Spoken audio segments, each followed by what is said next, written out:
There we go. I got it. I got it. What's going on, y'all? What's going on? I was just sitting over here kind of laughing to myself, right? Just laughing to myself about some shit, right? Because I said, well, oh shit. Hold on. I hope that doesn't go away. Hold on. Okay, let me see. Okay, there we go. I'm sitting here. There we go. I got it. I got it. What's going on, y'all? What's going on? I was just sitting over here kind of laughing to myself, right? Just laughing. Okay, had to turn the other live off. What's going on, y'all? But I said, well, I'm gonna click on this live today. That's what I said today. Just for a little bit. Just for a little bit, allow people to come in so I could say hello to everybody. And then I'm sitting here, right, and I'm watching, the the viewer number, right? And right now it's at 25, right? And I'm like, well, okay, we clicked on that, but we're not gonna click on that thumbs up button over there to make it match. But it's all good because I was like, let me just go on back up out of here. Let me just go on back up out of here because, people, want to see if I'm supposed to be petty Paula today. I was called Petty Paula, y'all. Shout out to that, though. I was called Petty Paula because, I've been sitting back here just kind of just tickle pink about some things. So a lot of stuff went on this week. A whole lot of stuff went on. I was able to catch some of it, and some of it it didn't hold my interest. So I pretty much didn't watch because it's the same recyclable material that we kind of been watching for quite some time. So I got a comment. Y'all. Hey, Miss AP, what's going on? I got a comment. And it was like, oh, you're a stalker. I couldn't even respond to that, y'all. I couldn't even fathom up the words to respond, to that comment. So I just put on my skates and skated right on past it, boy. Shit was funny. Said, you're a stalker. I'm like, okay, well, let's define stalker. I'm on YouTube and I watch channels and I elaborate and I come to laugh at some of the stories that is being presented out here on the YouTube streets in the circle under the umbrella of once started out as to be avocation for Mr. Kelly. And then it turned into a whole heap of hot goddamn mess out here that, y'all know what? What ain't my type of party there, and I like watching it like the most of us and you guys do. I like watching it, but baby, when I be telling y'all, no, some shoes you just can't step out of. How y'all doing? How y'all doing in the chat? What's going on? What's going on? Everybody's waiting for me to be Petty Paula. Is that what y'all waiting? Y'all waiting to hear me? What? Poo. What's going on? There's Empress in the house. I got some mods showing up right now, but they're waiting on me to be Petty Paula, y'all, in the bushes. I guess I don't care whether you're in the bushes or out the bushes. So I do have just one subject pretty much, I think, to talk about just briefly on it. And I just want to hear, I want to read you guys' comment on what you think about it. I know what I think about it, but I want to see what you guys think about it. So kind of dive right into this immediately. I have Don Russell's paperwork up on the screen, just the little sections of it that I kind of wanted to tap into about. This is an older paperwork filed back here in March of 2020. Sorry to hear about the guilty plea on that. However, my opinion, what's going on, Rusty? What's going on, D? Is my opinion, and respectfully, I am going to stand on my opinion about Don Russell. I'm not going to wave on it for the simple fact that what he came allegedly out here to do, and my heart and my gut felt like that it was done that way. It's shame or shamble, whichever word you prefer, that if this escapade, as far as this threatening to what's the name of that house over there? Newton's Newell House over there, Madison Square, New York. If he went and tried to do something a little bit further to get better results when it came to the Lifetime docuseries, and if he felt that was his way of helping out, who am I to shit on it? It's unfortunately that it ended up being more participants, in my opinion, that felt like getting themselves involved in a situation too. Could have been calling certain people and writing certain people and making the situation to be really bad. I was listening.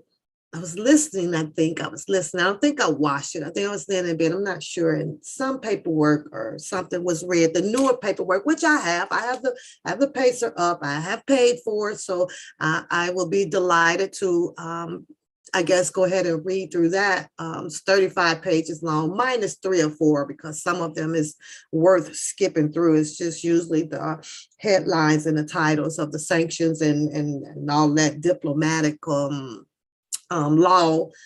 that's on there. So maybe I'll do that for a little while and things. But what's going on, Ronnie? Who did I miss? I got everybody so far. I do. So you says, in your opinion, how you have a man on the phone with a Brooklyn accent, but find the man with the Chicago government. You know what? Like I said, I was reading it, and I'm going to read it. And I'm thinking, well, they say, it's about a 5 or 10 minute trial, went one day, and then the next day there was a guilty plea. So there is obvious that there was not much investigation really put into this. However, I do have the first indictment that was written up, like I say, back in March 11th, 2020. So I believe that when it came to presenting his case, as far as from the prosecution, most of it, it was about maybe 40% of it came from the help of the YouTube squad out here, the YouTube people that also claims to be in defense for Mr. Kelly. So how does that work is beyond me. Most of you guys saw my community post that I put out. And shout out to you guys for the comments on there. I did not respond back to anybody. I just left that open for you to have a freedom of comments. You can just put it on there, but I did read I think I read all of them. I'm pretty sure I read all of them. And, I just sit back and be like, well, shout out to you. However, everybody, I try to send a heart. Those hearts are just for you responding back and participating on the community board with your opinion as to how you feel that it applied to what I'm saying. A lot of people can catch what I'm saying. I may not talk direct about a lot of things, but I think that there's quite a few people out there that can sit and relate to, what I'm saying, how I'm saying it. So shout out to you people too, as well, because I don't have to go into hardcore specific details like that, keeps your channel safe, right? But yes, Don Russell had a guilty plea. Don Russell also would be having another case that he has to go up in front of. And we all know that case has to do with none other than the FR. I'm usually saying names over here because I'm not out here to attack nobody or anything. So, but that has to do with whether if she feels that she was terribly harassed and threatened or whatever, by Donnell Russell, right? A lot of us may see it in a different form of fashionable way, but this is what she's claiming. So she's also claimed a suit, a possible suit. We don't know what those damages, the remedy may be if they find Don Russell liable for the next case coming up. We don't know what's going on, Nisha. What's going on?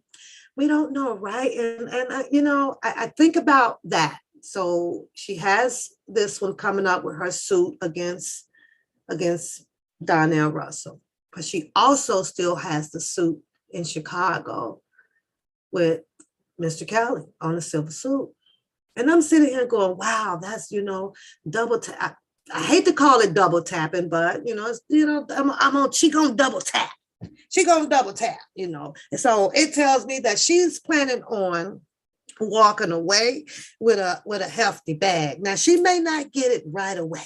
She may not get it right away. We all know that. They say Mr. Kelly is, you know, don't have any money, you know, and you know, Don Russell, his may come in a suit where you know he owns or he's part ownership or with the company called Indictment or whatever. So if he loses this case against this up and coming suit with FR, you know, it's a possibility they will try to put the judgment out on that. I hear people saying that, you know, when Don Russell came to get the money and he dibbed in this and he dabbed in that. And I'm sitting here reading and listening to a bunch of articles that clearly said that, you know, Mr. Kelly didn't have any money. I'm going to try to take you guys over to the Nick at Night when it came to Donnell Russell on her panel, right? You know, that's where he really thoroughly breaks it down about all of the people that Mr. Kelly was dealing with earlier on, kind of way before he came, and he kind of put a bunch of names out there on to alarm the people of where the disappearance started with Mr. Kelly's funds. So if he found all of this information, I'm sitting over here saying to myself, how he was the only one that found all of this information out on the YouTube streets when there's plenty of people that says that they were so close to Mr. Kelly, whether they was a cousin or a mentee or uncle or a brother or a niece. It was so many, but none of them could have, none of them set out here to lay down the structure or the graphing of the beginning of the disappearing of Mr. Kelly's money. He had clearly said that, you know, he came in to help him find it. People found it a problem out here when Donnell Russell, you know, started talking about how his name, or he helped, you know, Mr. Kelly with that, you know, that bank account over there and woo, woo, wah, wah. And to me, that's when the speculations came about, in my opinion. And this is my opinion about, oh my God, you're just getting in there so that you can take the rest of the money from him. Nobody has showed you guys any proof. So as you sit out here on these black tube streets, right, and you're elaborating with what's going on or what has taken place in a real courtroom. It's getting ready to thunder and tear up outside, y'all, like crazy. But we do that. I see a lot of people do that around the YouTube streets after the court hearings, after the trials, where they showed you the paperwork, where you can go in there and look at motions, and you can pull up the transcripts, you can put all that stuff. Those are receipts, right? We know that, right? It's summer fun. What's going on? But yet then you can go over to channels, right? And you can hear from Adam and Steve and Jonathan and Bullet and Romeo voice. They voiceful, but not once have they showed you one goddamn receipt. But you ride with them people, right? Like, oh, okay, that's because it sounds good, but you never, ever, ever see a receipt. Never. Don Russell did say that, you know, he had, you know, paperwork or whatever that can probably free Mr. Robert Sylvester Kelly. Now, he may have had paperwork.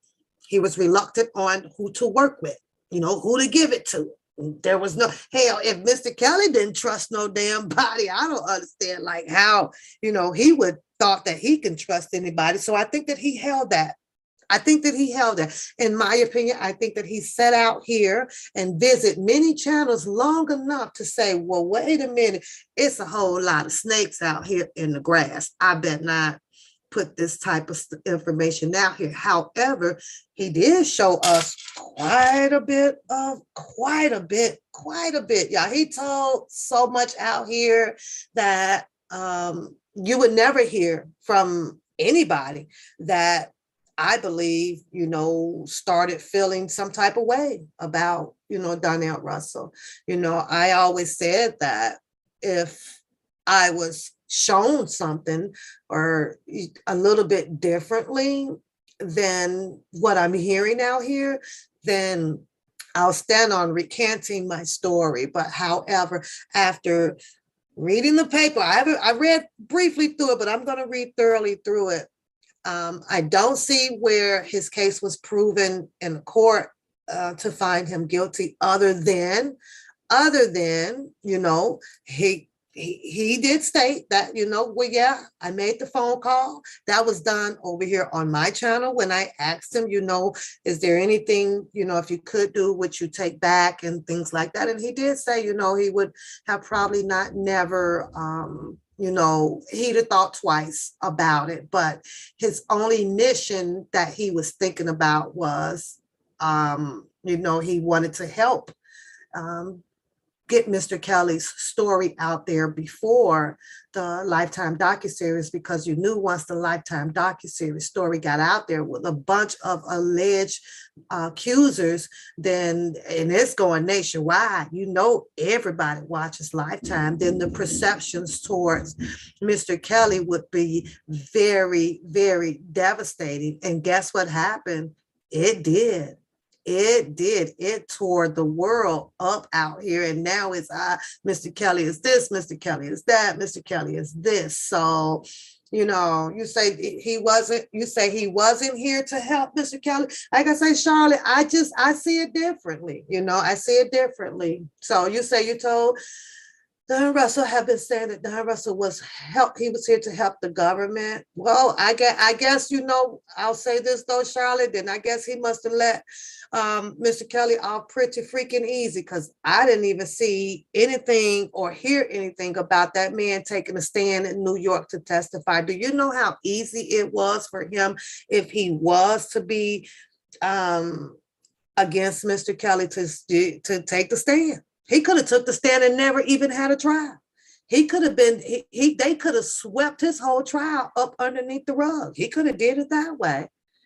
That, if that's one of the feelings that is felt out here, like, no, I'm going to take a stand. And yes, I'm going to point my finger at this guy. You say, why would he go and do that? He knew that he would hurt R. Kelly.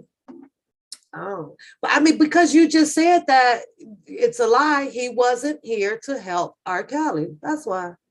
So I'm just throwing a scenario. That's all.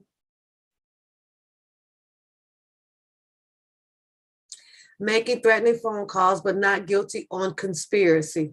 Absolutely, Ronnie. Absolutely. Well, we're going to read it.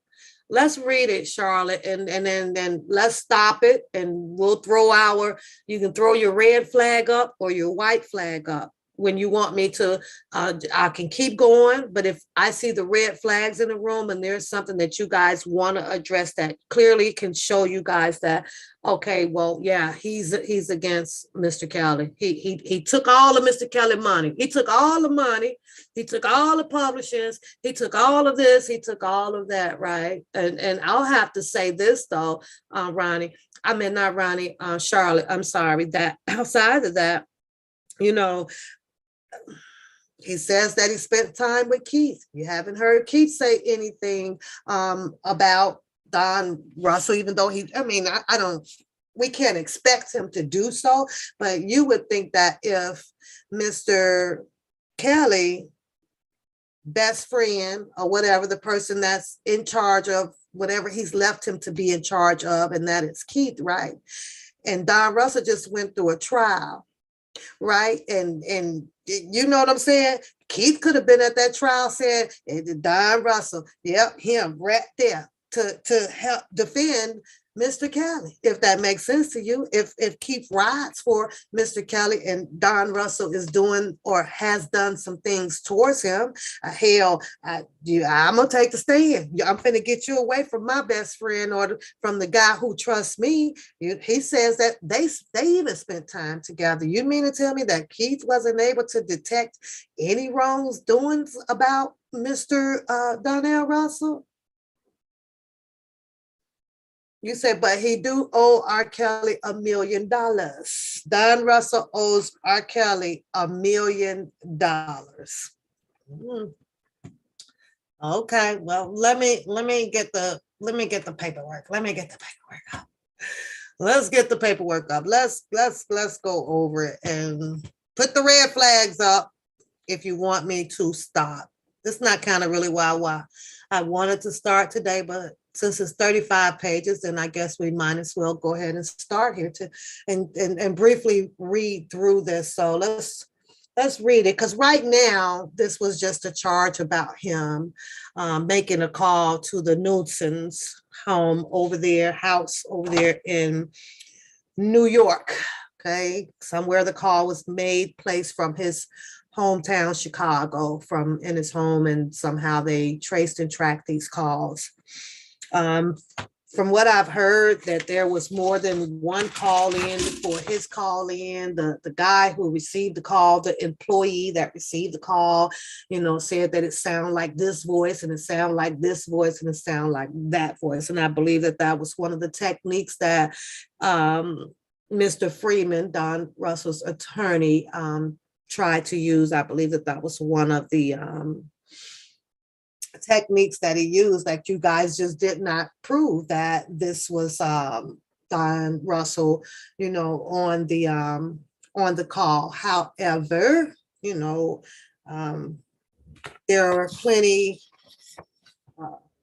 there were numerous of videos where he did have the interview saying that, he felt bad about some things that he had done and he wished he had not done them. Other than that, I just don't see it. I just do not see it. And it's crazy. But let's go through it. How y'all doing? What's going on, Tyria? What's going on, child? What's going on? What's going on? I see you guys. What's going on? What's going on? What's going on? Okay. Let me get the screen up here to share. Don't forget, red flag me if you guys want me to stop. And I will stop.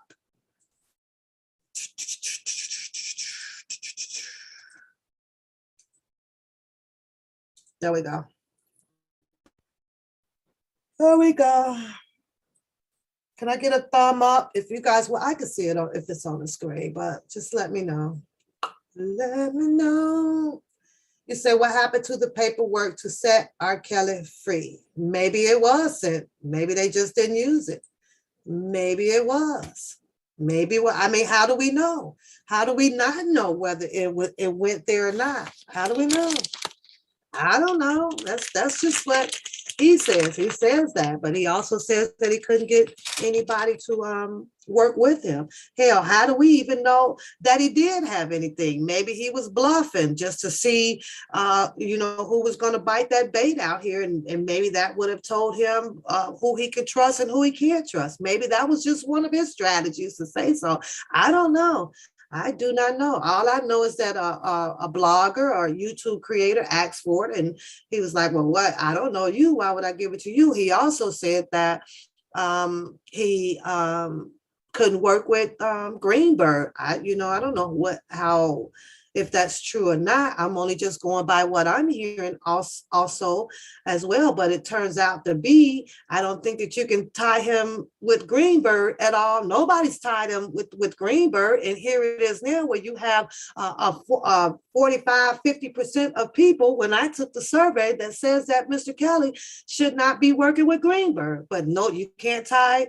So we know that's off the chopping block. We can't tie him with Greenberg at all. So, I think about that. I'm like, well, okay, let's cross that scenario out. He didn't get to work with Greenberg or anything, so, but other people have, there's other people that, ended up speaking with Greenberg and visiting Greenberg and so on and so forth out here. So I just don't see it. You know what else he ended up doing, Charlotte, when he came on Texas Black Diamond and he put out about the breaking into his vehicle about some things that he had possession of.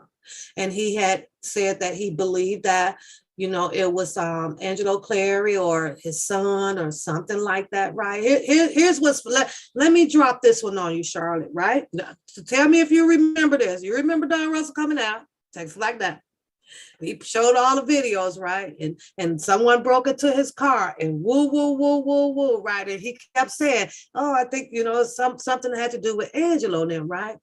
And he sat on that. He sat on it for a minute, right? Never came back with the police report, so fast or nothing like that. And who rebutted on that? Who pulled it up, right? Had to go check and see so damn fast, right? And it was like, no, that ain't him. That don't even look like, so and so or whatever, right? And I think that he drops those, in my opinion, you think about the streets and you think about men or strategy, right? I'm thinking, oh, he dropped that to see, who was going to go and chase behind that. And then he came back out later on and said, you know what? It was his mistake. No, it wasn't that. They kind of really know who has done it. And he had took Angelo name, up off of that. I don't know if it's because Angelo came out on his IG or whatever with a ranting story behind that or whatever, but who came after him on that? And that person didn't even have anything to do with it. But what he did show you was, wow, look at the defense of this here, right? I said Angelo name, but look who's attacking me about Angelo. I sat back and I was like, this is me, right? I was like, wow, he sure did have that hit dog holler. I'm just, so you just never know people techniques out here and how they work and the strategy of it, unless you just, you really sitting back and you paying attention, it's like, wow, he really came out to defend old dude on the theft of the accusations of Don Russell's vehicle being broken into and Angelo name was called. And I was like, whoa. And it had absolutely nothing to do with him, but he sure came out to protect it.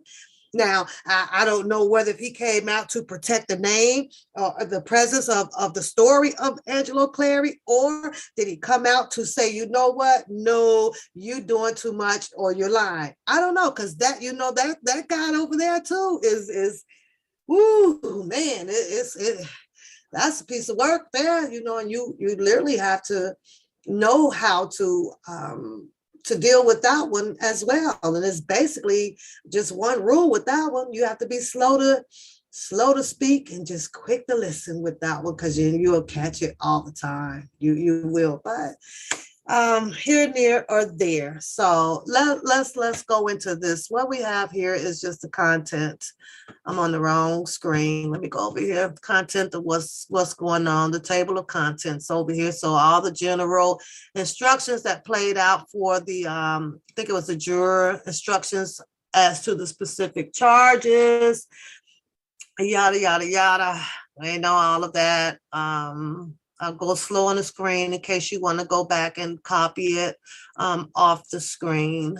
That's fine. What were the general instructions? His introductions. This was the members of the juror. I will now, this is judges this. Hold on. Did he go in front of judge? Hold on. United States of America, Southern District of New York. Okay. All right. Members of the juror, I will now instruct you as to the law that governs this case. Y'all hear that thundering? Oh my God. You say you believe that they were working together? Who was working together? Just put the initials up if you want to, that's fine. She says, hello, Charlotte. Look at it, at this saga as trapped in the closet. You know what? I agree. I definitely agree with that. This shit is scary, y'all.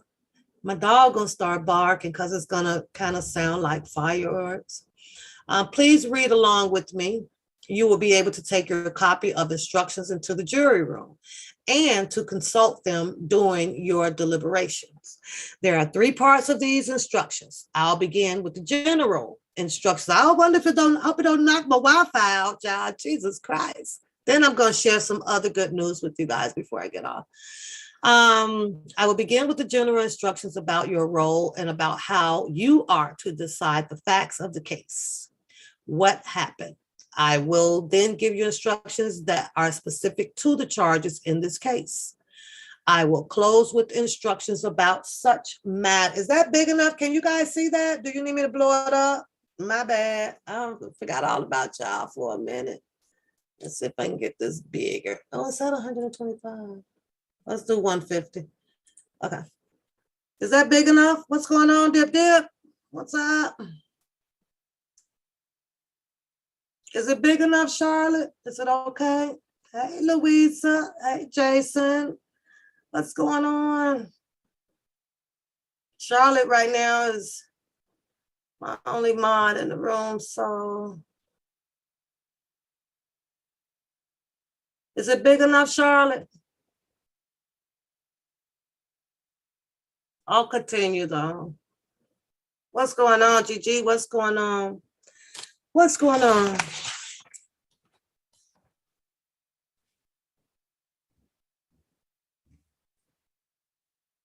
A little bit bigger. Let's see if I can get bigger.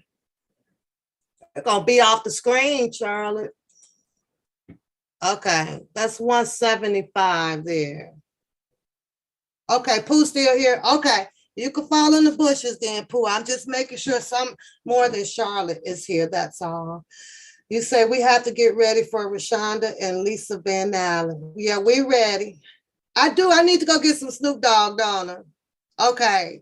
Because it will be fun when I have my Snoop. Okay. So let me take 3. Give me about 3, because I got to get some ice too. So I'm finna go get some Snoop Dogg. Y'all get ready. Let's go through this paperwork and have fun. You know, nobody getting upset and coming at each other. When I come back, let's see the likes go up a little bit. Let's see the likes go up, y'all. I have to go to work in the morning and I'm taking time to come on the chat. So just give me your likes for showing up on my live today, hanging out with y'all today, bringing y'all some paperwork. And, you know, as we, you know, just kind of go through the dialogues of what had happened. She said, yes. You better get your wine too. Get your wine too. So, but give me a minute. I should have brought some down because I do have the grandkids. So I have to watch that. I'm going to give y'all the good news before I leave.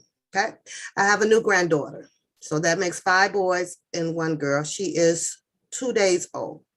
So we're trying to help her go to work 10 hours here and there, come back. I got to make lunch. I got to make snacks. You guys know Keandre's condition. So that required a little bit more of my time around the house. And so I've been really, really busy. I've been really exhausted. I've been really but I've been trying to catch up on everything. To top that off, I ended up with T-Mobile service, right? Sprint went to T-Mobile.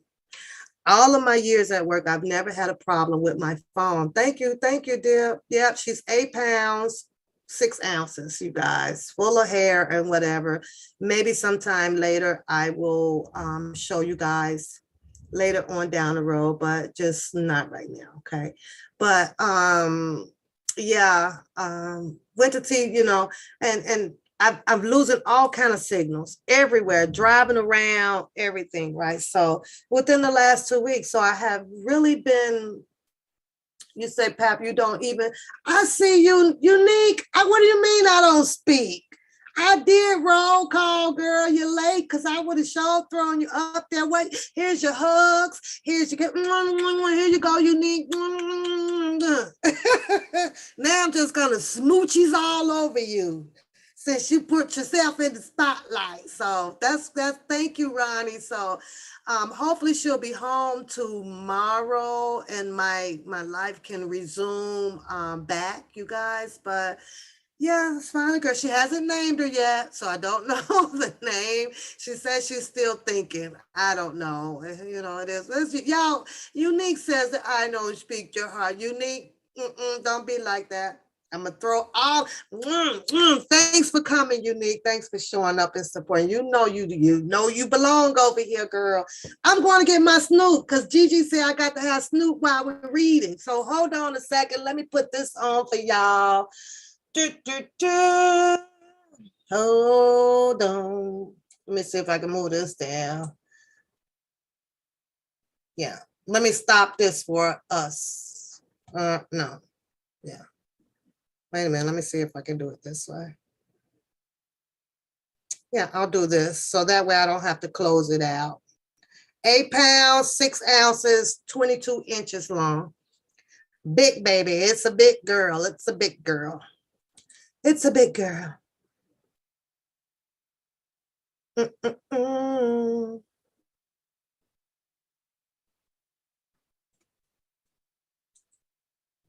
Okay. Yes, you on the spot, girl. You're getting smooches all day till I get up off here. Even if you leave, you're still getting smooches. You're getting smooches, girl. All right, let me go get my drink. I will be right back.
back, suddenly you will go away. I'm not gonna be begging you to stay.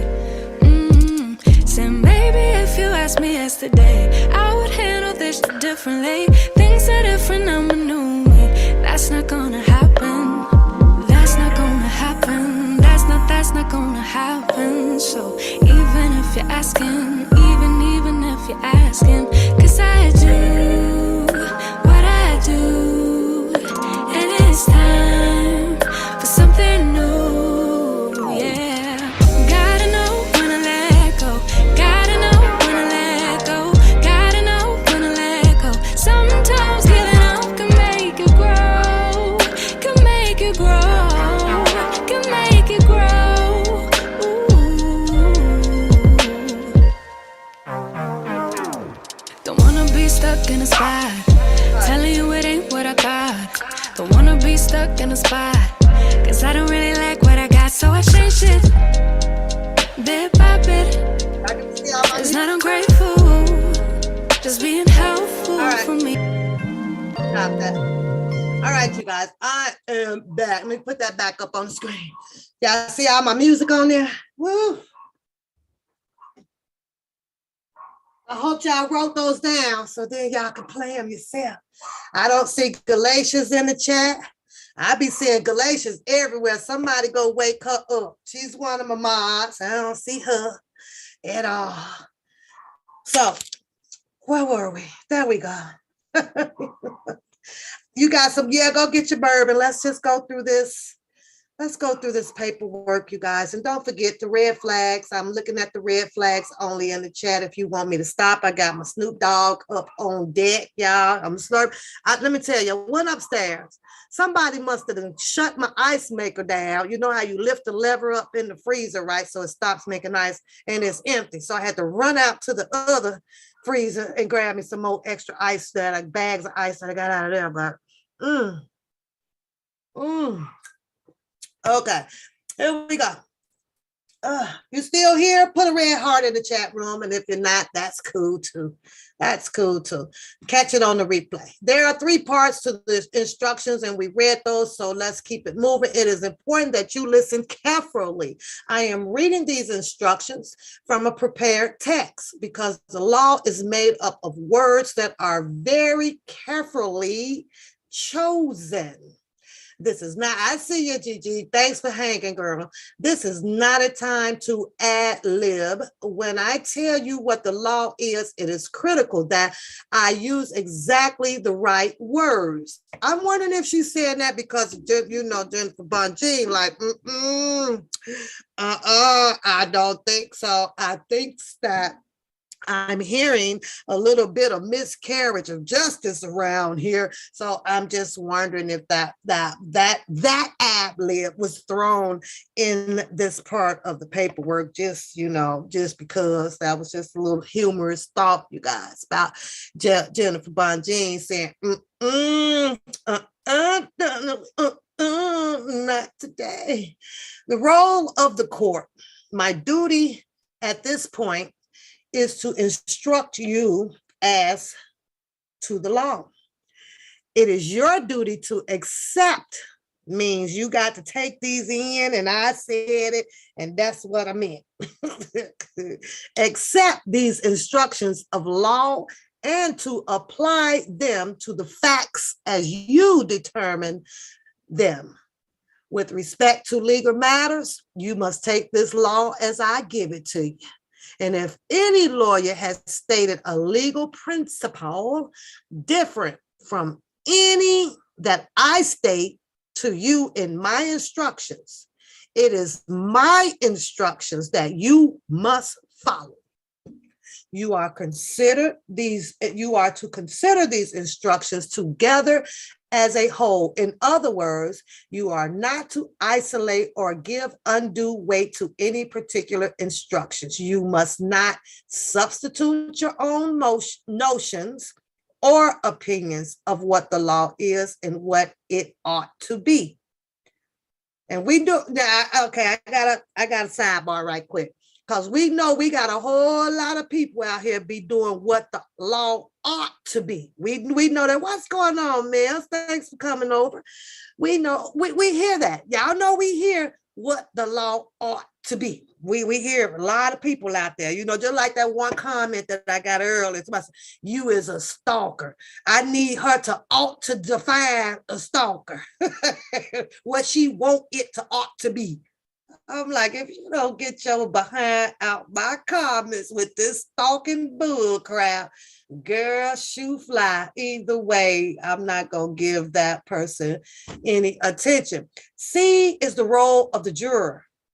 As members of the juror, you are the sole and exclusive judges of the facts. You decide what happened.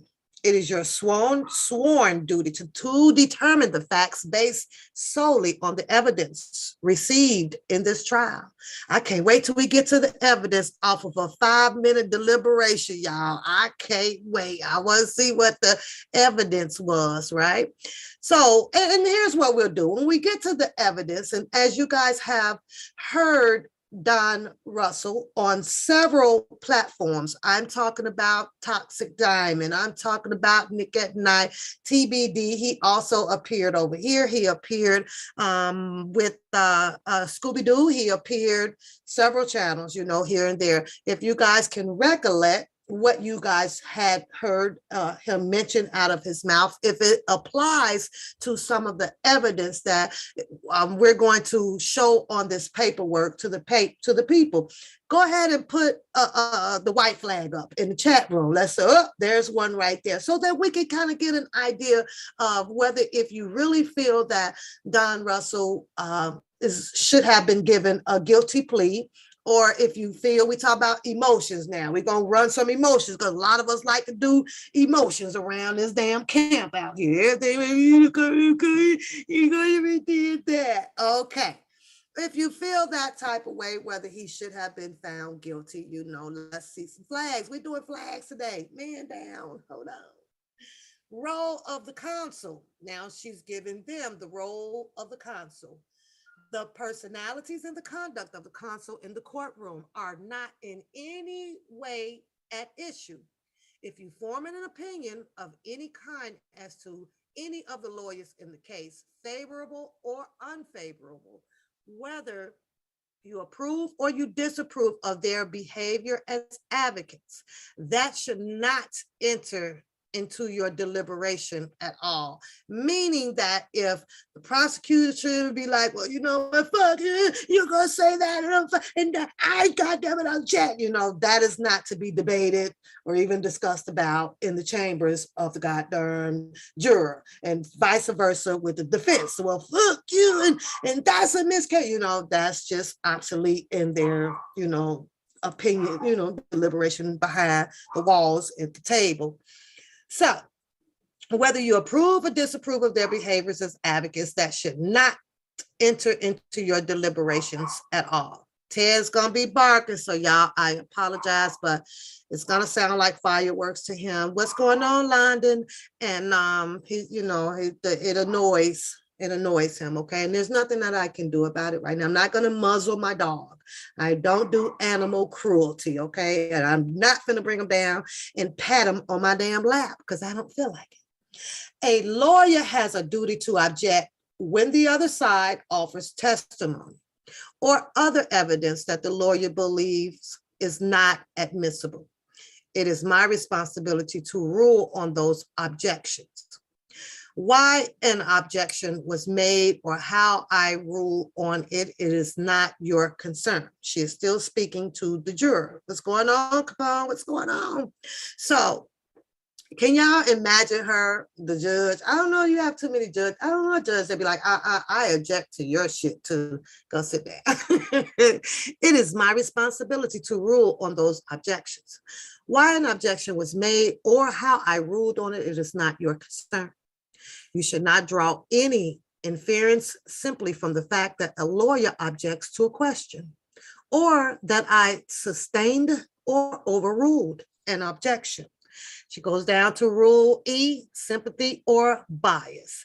You must evaluate the evidence calmly and objectively, meaning she doesn't want to hear no banging on the table in the deliberation room against each other. It's just do it calmly, humbly. You can object that away. Without prejudice or sympathy, you must completely fair and impartial. You must be completely fair and impartial. Your verdict must be based solely on the evidence introduced at this trial or the lack of evidence. Yes, yes, Mills, it is. Our system of justice cannot work unless you reach your verdict through a fair, impartial consideration of the evidence. Under your oath as jurors, you are not to be swayed by sympathy or prejudice. You are to be guided solely by the evidence in this case. And the crucial bottom line question that you must ask yourselves as you consider each charge against Mr. Russell is, has the government proven each element of that charge beyond a reasonable doubt?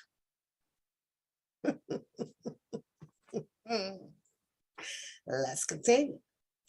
It is for you alone to decide whether the government has proven that Mr. Russell is guilty of the crimes with an S charged. And you are to do solely on the basis of the evidence and subject to the law as I explained it to you.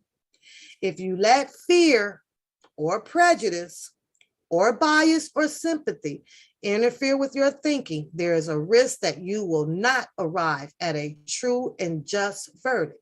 If you have reasonable doubt as to Mr. Russell's guilt as to particular charge, you should not hesitate for any reason to reach a verdict of not guilty as to that charge.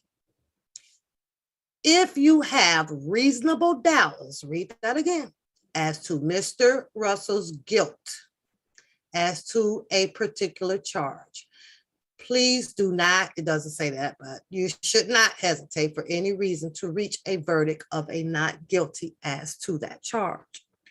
On the other hand, if you should find that the government has met its burden of proving beyond a reasonable doubt that Mr. Russell is guilty of a particular charge, you should not hesitate because of sympathy or any other reasons to reach a verdict of guilty as to that charge. She basically just said the same thing from the beginning, basically saying, don't hesitate. You will find them guilty, basically. The question of possible punishment must not enter into or influence your deliberations in any way. The duty of imposing a sentence rests exclusively on me. Your function is to weigh the evidence in the case and to determine whether or not the government has proven Mr. Russell's guilt beyond a reasonable doubt, solely on the basis of such evidence or lack of evidence. Under your oath as jurors, you cannot allow a consideration of the punishment that may be imposed on Mr. Russell, if he is convicted, to influence your verdict in any way or in any sense to enter into your deliberations. Similarly, you cannot permit any feelings you might have about the nature of the crimes charged to interfere with your decision-making process.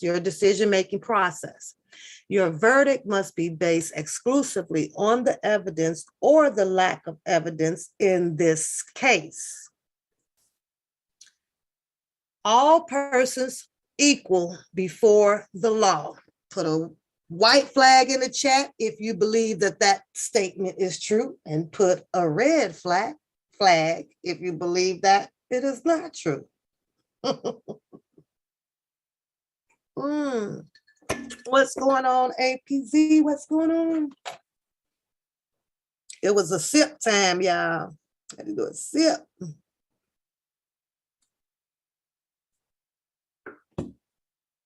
In reaching your verdict, you must keep in mind that all parties stand equal before the juror in the courts of the United States.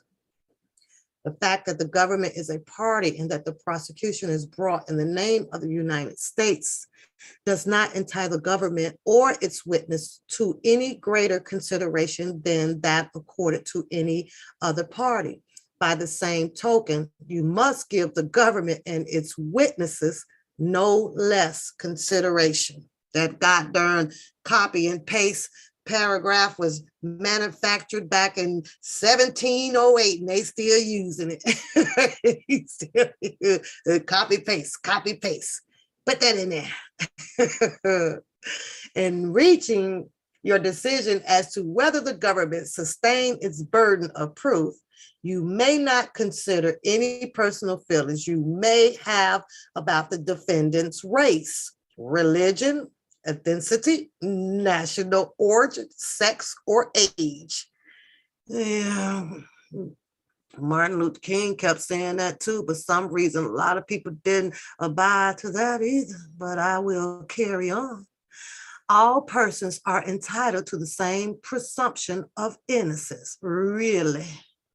The presumption of innocence, the government's burden of proof, and the reasonable doubt standard. Okay, let's see how she summons this up. Mr. Russell has pleaded not guilty. In doing so, Mills, you know that paragraph been copy paste from the first time the Constitution was written. So it's in there. You just wait for it. I'm going to be reading We Are the People on Sunday evenings for 1 hour until I have completed that book. So all of these indictments that we've been reading and things, you guys will hear the relations of it from the pre-printing, the pre-written of them from your founders, your four founders, you know, and you're going to be like, oh, damn, well, that's where that came from. I'm just saying, you can really relate that book. You can really associate that book to it. I'm also going to be reading that book in the dedication of Mr. Robert Sylvester Kelly. So I will be reading it over on the One Papoose channel starting tomorrow night for 1 hour. I'm going 1 hour. I'm going hard on the book. And it's going to be dedicated. It's going to be titled to him. So hopefully one day, you know, he can click on it, or, you know, someone around him or whatever may say, hey, you should, you know, listen to this book reading right here. That's what I'm going to be doing. You know, you could be there for it and you don't have to be there for it, but I'm going to be sitting there reading the book. Yeah. On my channel, minding my business with my nappy headed ass. A defendant. Okay. This burden of proof. Wait a minute. Let me go back here. This burden of proof never shifts to a defendant because the law never imposes on a defendant in a criminal case the burden or duty of testifying, of calling any witnesses, or of locating or producing any evidence. And I'm taking it because right here, okay, Mr. Kelly has pleaded, Mr. Russell, my bad, you guys. Mr. Russell has pleaded a not guilty. He has denied the charges in the indictment. As a result, the government has the burden. The government has the burden of proving the charges against him beyond a reasonable doubt. Okay, so I'm going to skip that.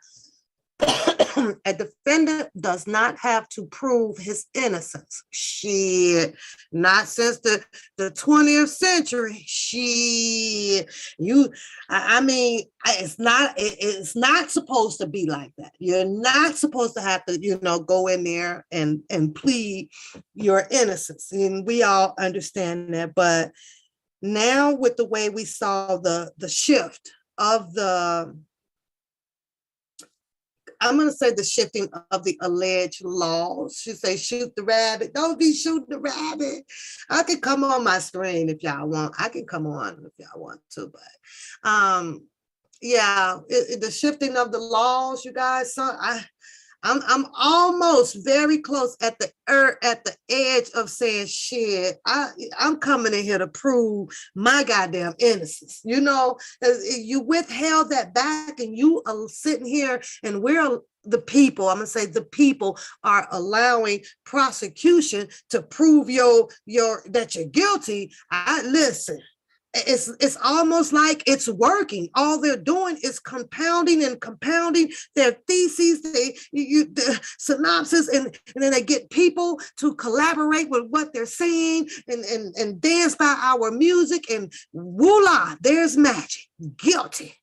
Hold up a minute. I got some stuff myself that's gonna prove that I'm innocent. Don't you want to hear that? But according to your attorneys of your choice, and the law, it'll tell you, allow them to prove, their case. And so far, what we've been looking at, yeah. Not that they're proving it. What I'm saying is that they've been having the upper hand of their choice of words, of their choice of running the courtroom to prove that you are guilty. And it's crazy. I was like, wait, I have to reverse this shit up. Don't none of y'all say nothing.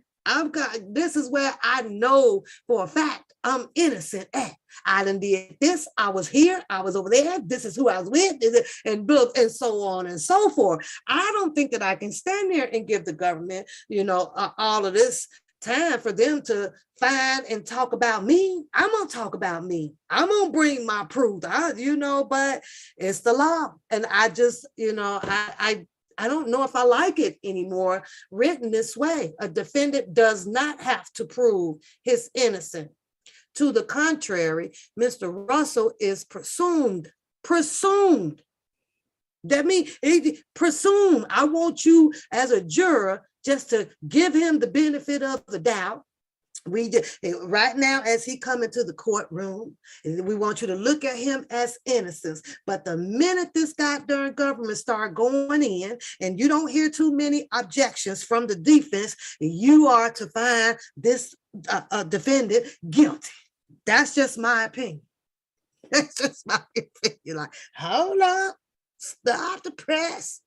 To the contrary, Mr. Russell is presumed. We all know what pre means, and that's only as he walking in the door. That's only as he getting the paperwork and stuff laid out and standing beside your attorneys and pulling up your seat. But after you do all that damn presumption is out the goddamn door if you ain't holding down your own innocence. But they, it's just rewritten the opposite way. It is. Mr. Russell's, it says here that you as a juror are satisfied that the government, you as a juror are satisfied. And you know how they satisfy them? By compounding so much, manufacture this and manufacture that, and all these little pretense stuff, like, oh, well, he stopped at the red light and he was in Chicago, but we pinged him all the way from New York into Chicago. First of all, as a juror, I'm sorry, I wouldn't be a good juror because I got a lot of questions. I want you to show me how the hell y'all done ping some shit from 4 goddamn states over. I'm just saying, show me how this works. Okay, this the diagram. All right, so who monitors this? And then, okay, because I want to make sure you ain't making no mistakes in your opinion. That's all I'm saying. And so I wouldn't be a good juror. Cause especially if all of y'all was in there with me. Boy, I had y'all ass in there all damn day. Cause I got a lot of questions. I want to see actually how it works. Now, they probably not going to be able to agree with that.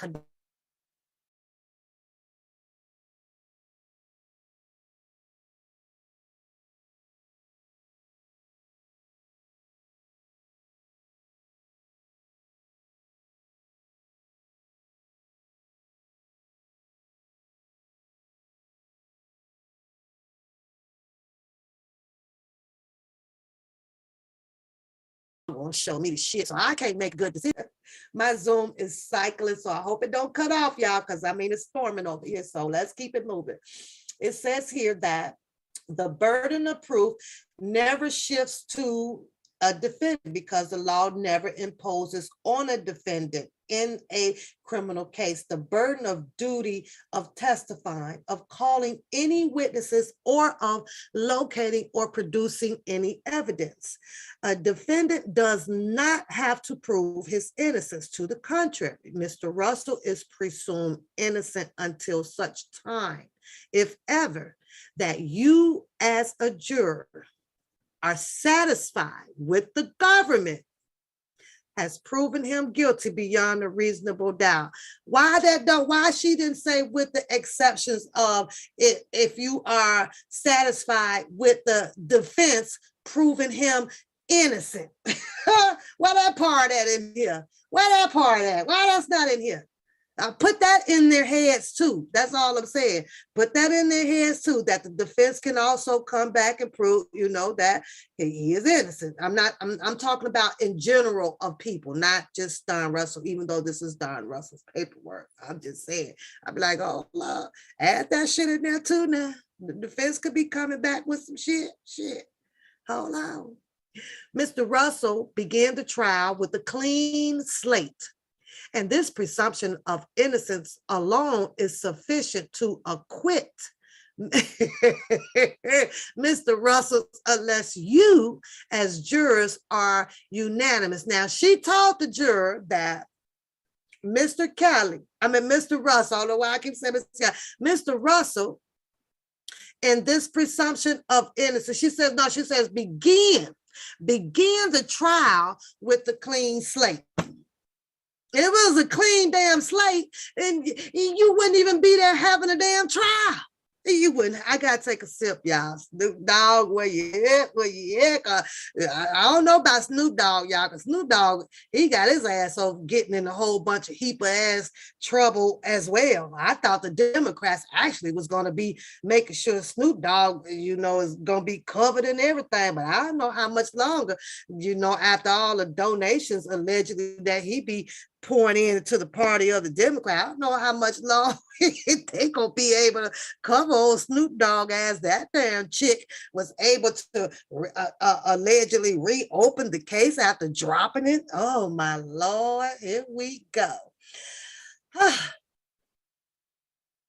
A clean slate, and this presumption of innocence alone is sufficient to acquit Mr. Russell, unless you as jurors are unanimously convinced beyond a reasonable doubt of his guilt. After a careful and impartial consideration of all the evidence, if the government fails to sustain its burden, you must find Mr. Russell not guilty. Let's move on. So I will now address the reasonable doubt. What is reasonable doubt? It is a doubt found in reason, as opposed to a doubt based on speculation, emotion, sympathy, or prejudice. It is a doubt that arises out of the evidence or the lack of evidence. It is a doubt that a reasonable person has after carefully weighing all the evidence. The reasonable doubt is a doubt that arises from your own judgment, life experiences, and common sense when applied to the evidence. If after a fair and impartial consideration of all the evidence, you are not satisfied of the guilt of Mr. Kelly, that is, if you do not have an abiding conviction of his guilt, you must find him not guilty. So in other words, if you have such a doubt as would cause you as a prudent person to hesitate before acting in a manner of importance to yourself, then you have a reasonable doubt, and it is your duty to find Mr. Russell not guilty.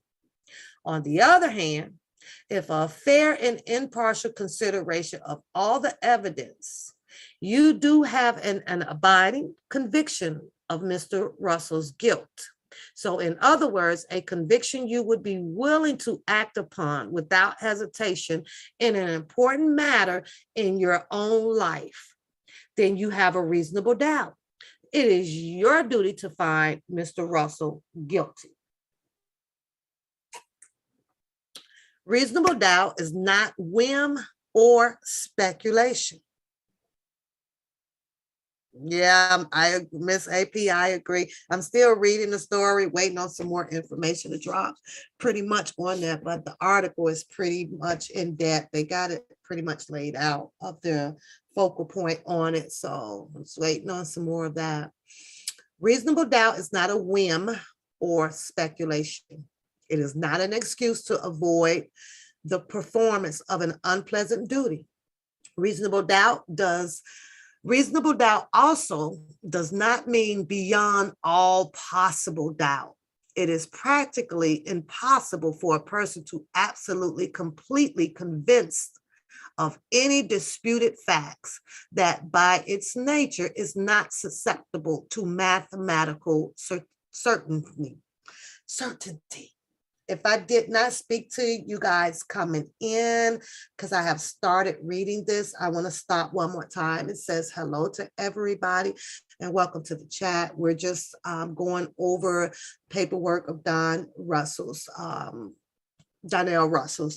use his whole name. So if you need time to catch up, you got to ask the people in the chat so I can continue to go, because we're just on page 7, and I think it says 35.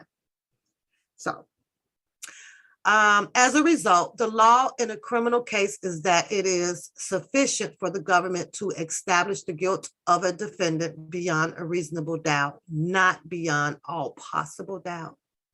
What is and is not evidence? In determining the facts, you must rely on your own recollections of the evidence. The evidence in this case is the testimony of the witnesses.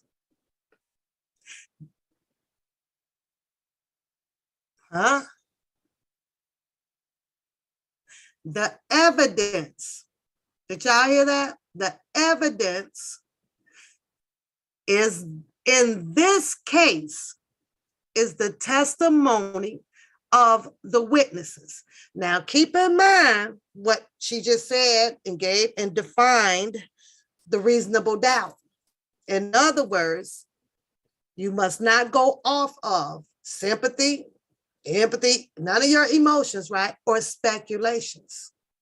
She just said that you should only find the reasonable doubt. The reasonable doubt that is being presented is coming from the testimony of the witnesses. That's it. That's it. That's all. Just the witnesses. So whatever it is that the witnesses may be bringing forth against or said about on Mr. Donnell Russell, that is solely your evidence. I don't understand how he had a chance. What's going on, TBD? I don't see it. She's bluntly telling him right there that this is your evidence here. Whatever they say,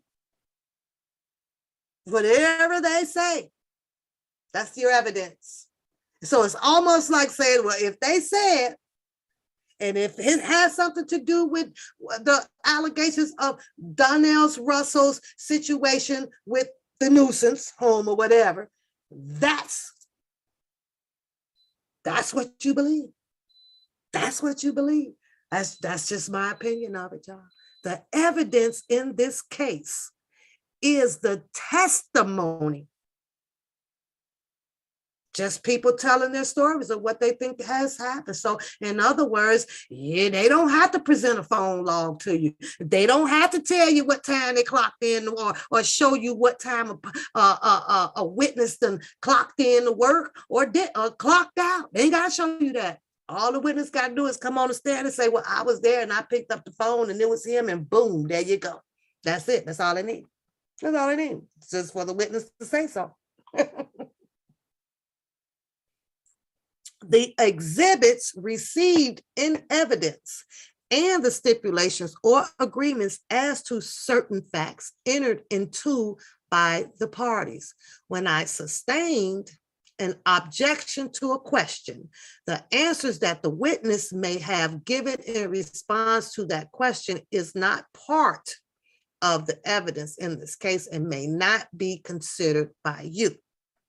You are likewise not to consider a lawyer's questions as evidence. It is the witness's answers that are evidence, not the questions. The only exhibits that are evidence in this case are those that were received in evidence. Exhibits shown to a witness but not received in evidence are not evidence, nor are materials that were used only to refresh witnesses' recollection. As I told you at the outset of this case, arguments by lawyers are not evidence because the lawyers are not witnesses. What they have said to you in their opening statements and in their closing arguments is intended to help you understand the evidence to reach your verdict. However, where your recollection of the evidence differs from what a lawyer has argued, it is your recollection of the evidence that controls. So you must determine the facts based on solely on the evidence received in this trial, which is what? The testimony of the witnesses? I'm just asking for a friend. In determining the facts, you must rely on your own recollection of the evidence. What the lawyers said in an opening statement and closing arguments and objections or in questions is not evidence. So I'll remind you also that nothing I have said during the trial or will say in instructions you will say in instructing you on the law is evidence. Similarly, the rulings I have made during the trial are not any indications of my view of what your decisions should be. It is for you alone to decide what weight, if any, to give the testimony of the various witnesses and to the exhibits that have been received in evidence. Can I ask you guys a question? Just one quick question. So if you have the witnesses on the stand, right, and you're listening to various statements or allegations coming from the witnesses, meaning, well, you did this or you did that. And what if a witness come out to say, well, I was very, very, very just terrified. I was very terrified at the moment. Isn't that allowing the jury to pick up on the emotional state of the witness? And could it be possible that a juror can be like, okay, oh my God, this really devastated this person. But yet then she'll tell them that the verdict should not be read as guilty off of emotions or being sympathetic, right? I really want to see the I want to see the transcripts to this, but I guess we'll get there. But I'm just saying, because you hear that on the stage. On the stand, you will hear the prosecution or so, because they ask the witnesses, they'll question the witnesses and well, how did that make you feel? Well, did you feel safe going home? Did you evacuate? Did you feel like you were going to fall or things? So now the picture changes from the actual testimony from the witness, from where it started, right? Because you have the prosecution now throwing in all of these other questions. Of course, they have been instructed by the judge to not take those type of analytical questions or views and things and weigh them in as judging someone as being guilty. That's not the law, right? And you get that, but we all know it happens because there's hardly, you're asking to take a part of humanity from people, from being inhumane. It's normal to do that. I know A lot of people probably take the stand. With let's use the what's his name? Amber and her, what's the guy name? I can't think of his name right now.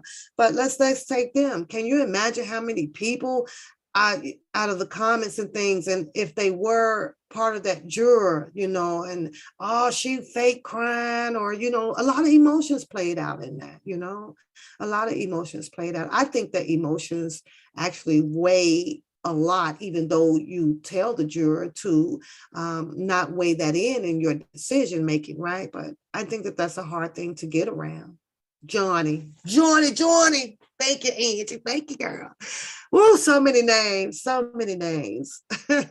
Let's move on. That's just my little sidebar thought, you guys. So she says, I remind you also that nothing I have said during the trial or will say in instructing you on the law is evidence. Similarly, the rulings that I have made during the trial are not any indications of my views of what your decision should be. It is for you alone to decide what weight, if any, to give to the testimony of the various witnesses and to the exhibits that have been received in evidence.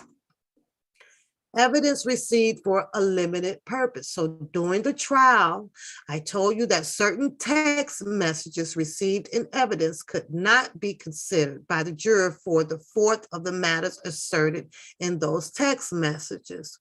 So she's going to withhold some of the text. She's going to withhold some of it back. I told you that certain text messages received in evidence could not be considered. I wonder on who part are the text messages from. I don't know. Let's continue to read, but keep that in mind, y'all. Who text messages is it that she's saying that could not be considered by the juror for the truth of the matters? Who y'all think who text messages would you believe? Just an opinion. If you guys have an opinion, if you can take a wild guess, who text messages do you think that she's saying that should not be considered to the juror for the truth of matters? Who y'all think? Who do you think? Well, we know it wasn't the witnesses, because the witness, it was a phone call, right? Oh, there you go, Mel. Yeah, let's hold those back. And this is exactly when, when I read stuff like this, sometimes, to myself over there, right? The only two words that keeps ringing in my head is miscarriage of justice. Jennifer Bunching has that word so implanted in my head. There's not a case if you're going to have some, but you're not going to have all of it. We're going to be able to get a verdict without all of it. We just going to tell this little bit. And then I want y'all to decide what's what. That's exactly what she's talking about, y'all. Want to half-step the evidence, half-step the law, everything, half-step the people, you name it. But this is, in my opinion, kind of clearly what she's talking about. Where's the rest of it? How can you make a sound judgment? How can you present sound rules or statements to a juror when they don't have everything? How can they make a sound verdict on anything? How? You say the one who didn't have to show up. I'm just saying, during this trial, let's reread that again.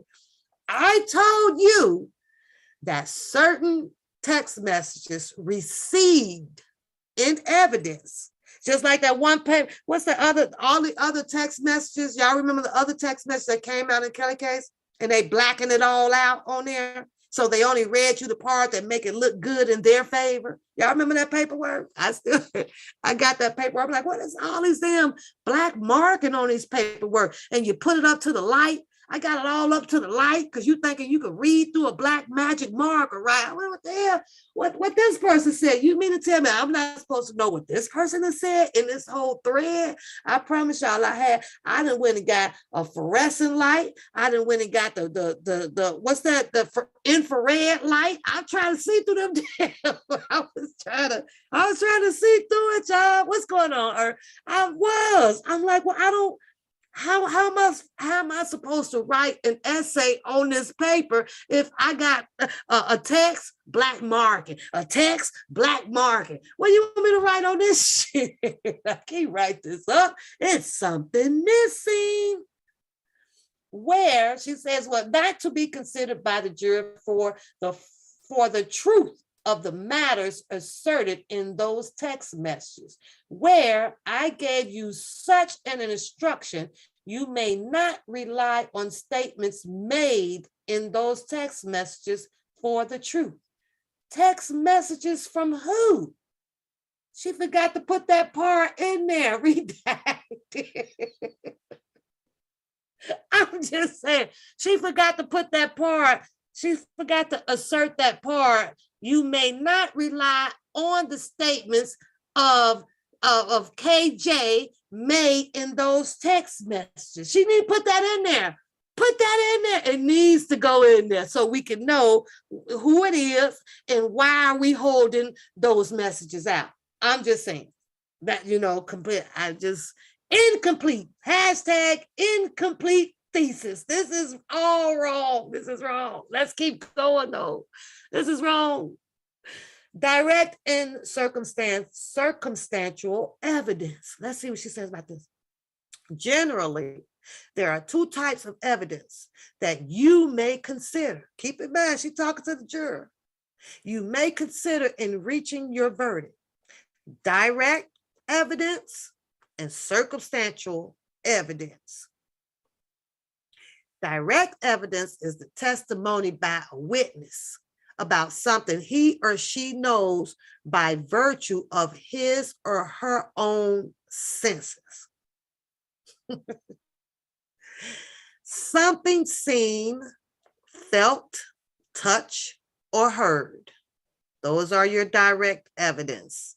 Something seen, felt, touched, or heard.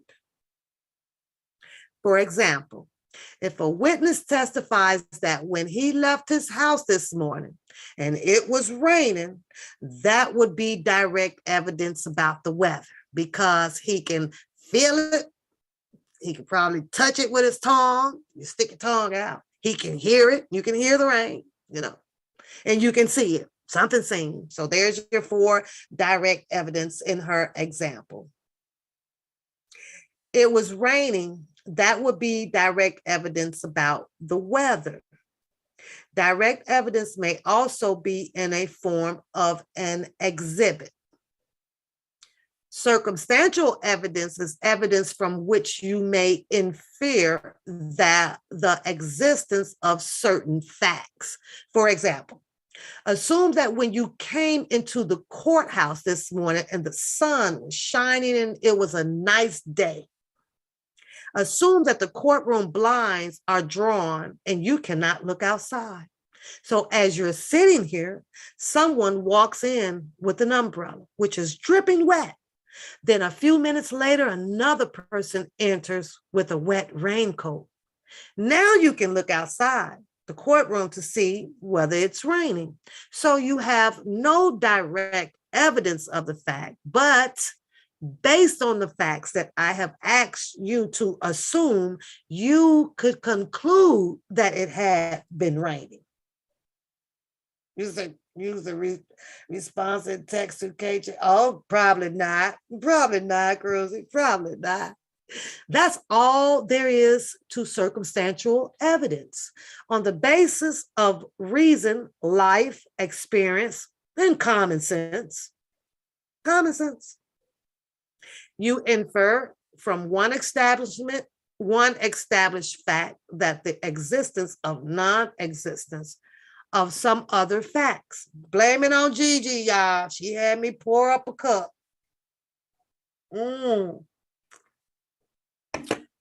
The matter of drawing inferences from facts and evidence is not a matter of guesswork or speculation.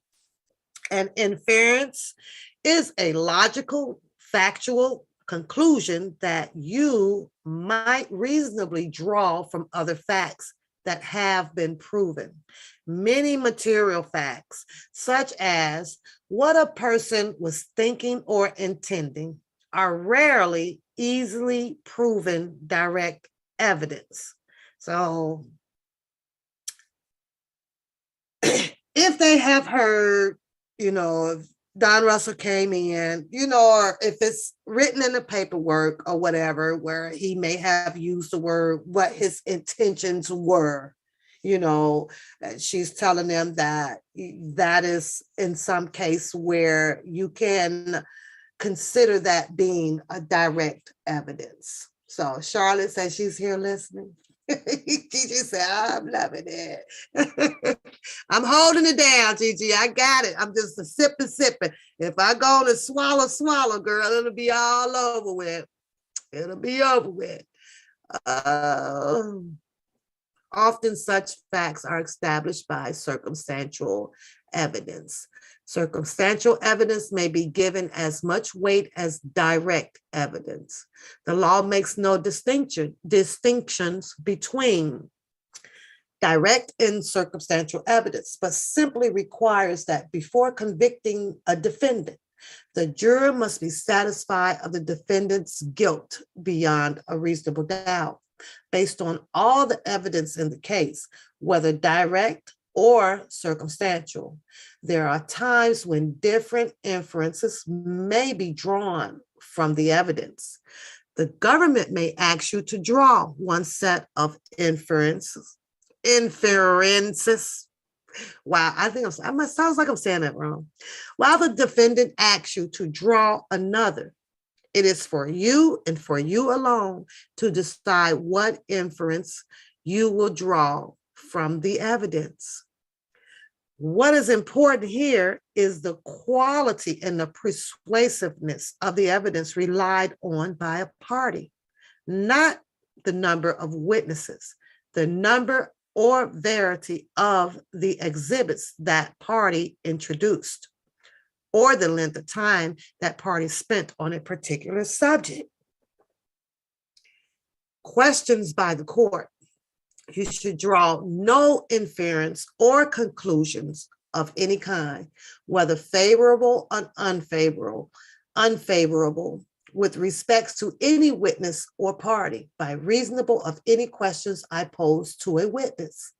My questions were designed to clarify or expedite matters, and were not intended to suggest any view on my part as to a witness credibility or as to what your decision should be.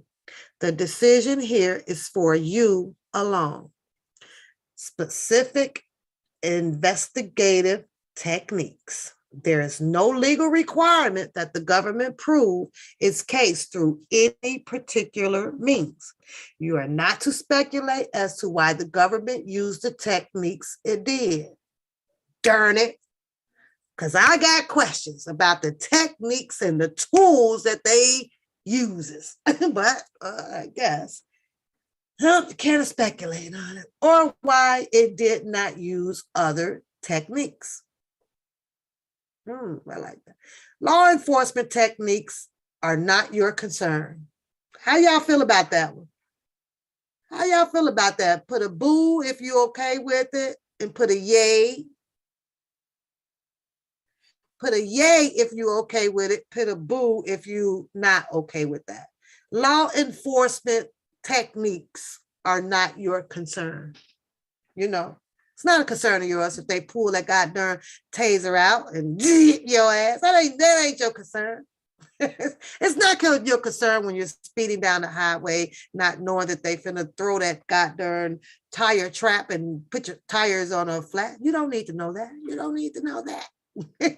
Boo, I say boo too. I want to know the techniques, Mel. I want to know the techniques. I want to know. That's just being nosy. I get it. I get it. They can't tell us everything because then they can't entrap your ass. They can't get you. They can't get you like they get you. But it's none of our concern. However, she says, it's none of our concern. Your concern is to determine whether or not, based on the evidence or lack of evidence, the government has proven Mr.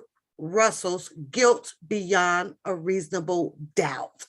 That is how she laid the rules out to her jury. Let's go into the summary. A number of summary charts were admitted into evidence. These charts purport to summarize the underlying evidence that was used to prepare them. The purpose of the summary charts is to assist you in considering the underlying evidence. You may consider the summary charts as you weigh the evidence only to the extent that you find that they are accurately reflect the underlying exhibits that were received in evidence. I want to get to the evidence. I want to know what was presented in evidence. We already know what was not presented in. We know that there were some texts that was omitted, that don't pay no attention to those. We don't need those. We're going to carry on with the case. I don't know how they did that, but that's just a half-ass story to me. I don't know. You can't walk in Borders and buy a book and half of the paragraph is darkened out. You can't do that. Not at all. Hold on, Jason. We're going to get you to some Lisa Van Allen and Rashonda Landfair if I'm up that long. It's almost 8 o'clock. So let's keep it pushing. Evidence obtained. Evidence obtained pursuant to search. You have heard testimony that law enforcement officials recovered evidence during certain searches. This evidence was obtained in a lawful manner, and the government's use of this evidence at this trial is lawful. I have a sidebar right now. You mean to tell me that the law enforcement recovered evidence doing certain searches? So they done did a shook down. They done did a shook down on Don Russell. What y'all think? 1 or 2? They did a shook down, huh? So that means that what? There's a possibility that they done recover all of this allegations of him having Mr. Kelly's stuff. I'm just saying. I know they probably, you mean to me they didn't recover all of those? Or they didn't recover? Did they get Mr. Kelly's stuff that was allegedly stolen and all of this stuff? They, according to this, I gotta take a step. They done did a shook down. They done got all the recovered evidence. Or did they just get just the phones? They threw all that other stuff. We don't need this shit here. Excuse my French. Oops. We don't need. What is this now? We just need the phones. What all did they take?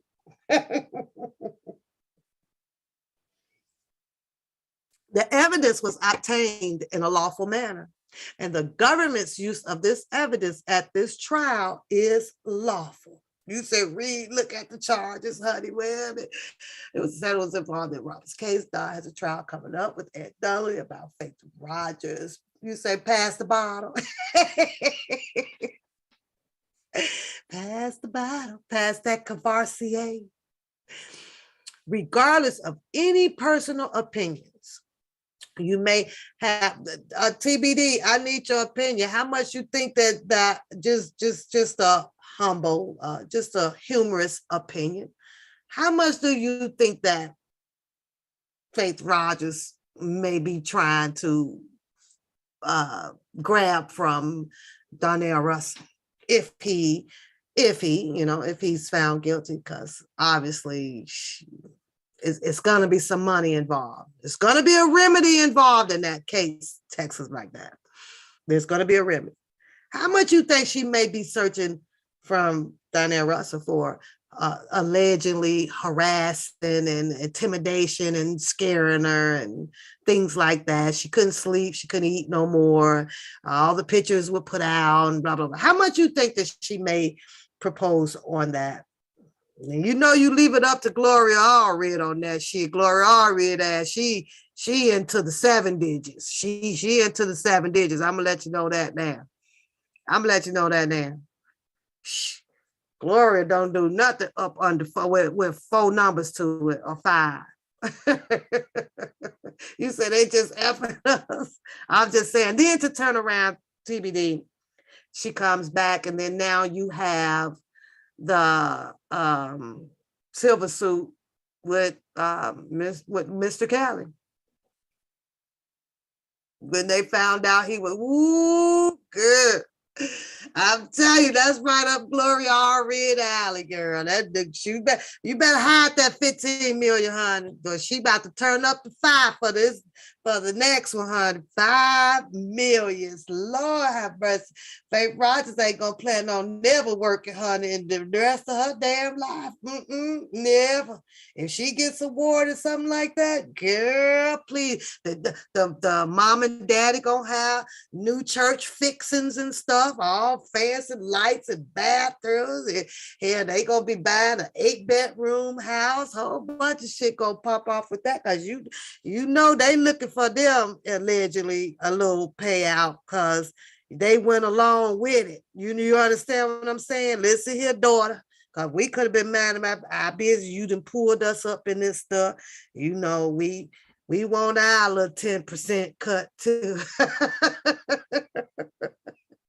I'm just saying, they gonna have a whole fancy house in church, baby.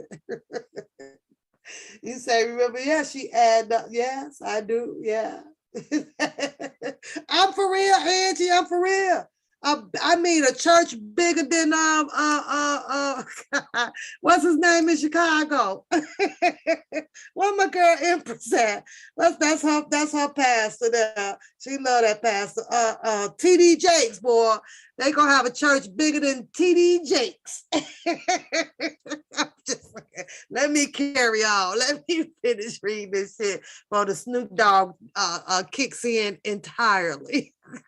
Regardless of any personal opinions you may have about the means and methods of obtaining this evidence, you should consider this evidence along with all the other evidence in this case in determining whether the government has proven Mr. Russell's guilt beyond a reasonable doubt. What weight you give this evidence, if any, is entirely up to you. It's kicking, Mel. It's kicking. It's got it. Use of records and transcripts. Certain audio and video recordings were received in evidence. These recordings, so now we know that they have the video record, they have video recordings and audio, okay? And we know they have the law enforcement officials recovered evidence doing certain searches, right? I don't know. I highly doubt that. You know why I doubt that? Because once you know, this is off the record, sidebar, off the record. Once you know, hear me out, y'all. Once you know you done did something right. I don't know how many of y'all watch the TV. A lot of movies be like that. So quit playing. Y'all know y'all have seen all the movies where they'll go out and they'll do something right. And they come home, the first thing they do, boy, and clean out everything. Ain't the goddamn thing here for you to search and find nothing. Come on, y'all. Y'all know they do that shit on TV. Quit playing. I be seeing some of those movies. Throw the umbrella away. Throw the raincoat away, even if it was raining outside. You got to throw that shit away too. It don't dry all the way. Somehow, law enforcement could probably prove that you was out in the rain 3 days ago. It's gonna be one drip left on that raincoat. They're gonna take that into forensic, and it's gonna be able to tell the day that it done rained on that coat. They dangerous out there. Hey, they crucial out here, y'all. They got a whole bunch of scientifical shit going on that we don't know about. I ain't lying. So when you go out, you done did something in your raincoat, you throw that goddamn thing in a dryer or something. I don't blow dry. Get every goddamn drop of water off of it, because they gonna tell your ass was out there. They coming on Friday. You still got one drop of rain on your coat from Monday when you was out doing something bad. And they was going to come in there and scoop that little piece of water up, that little drip of water, put it in a silicone in a little glass, and take it on over there to the forensics. And yep, it was her. She was out there Monday. You said burn it. Burn it. Shit, they know how to scrape them ashes together and put it back together. Shit. Let's go, y'all. Whether you approve or disapprove of the recordings may not enter into your deliberation. I do not want to software update my printer, so get out of here. Get out of here. You were provided with transcripts of the recordings. As I told you, when the recordings were received in evidence, the evidence is what you hear on the recordings. The transcripts are provided to you merely as an aid. The recordings themselves are actual evidence. Accordingly, if you hear something different on the recordings than what is set forth in the transcripts, it is what you hear on the recordings that controls. This is Gigi fault, y'all. Y'all blame Gigi. Redactions. Some of the exhibits received in the evidence contain redactions, meaning that part of the exhibit was deleted. And what part did we go over that was redacted according to our assumptions or presumptions or opinions? We already went through that, because I don't know how you can get a story with blackening out or omitting some things that probably should have been there. So, but now that we know, it's the exhibit that was deleted, redactions. They were made to eliminate irrelevant material. If you have a conversation going on between two people in a text thread, I'm not understanding how is the second person texting is irrelevant. How do you conjure the narrative of the whole story? How do you have to pursue?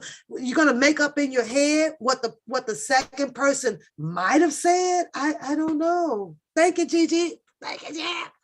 You know you better hang with me, because you the one to myself, well, go get you some Snoop. And I did. Meaning that part of the exhibit, okay, we did that. The redaction were made to eliminate irrelevant material and to protect the privacy of people who are not parties to this case. So put the white flag. I know y'all got some flags in your phone. If you believe that the second person in the texting should have been relevant or irrelevant to this case, put your white flags in there. If you believe so, put your red in there saying she should have not been relevant to the case. What do you guys think? What do you guys think?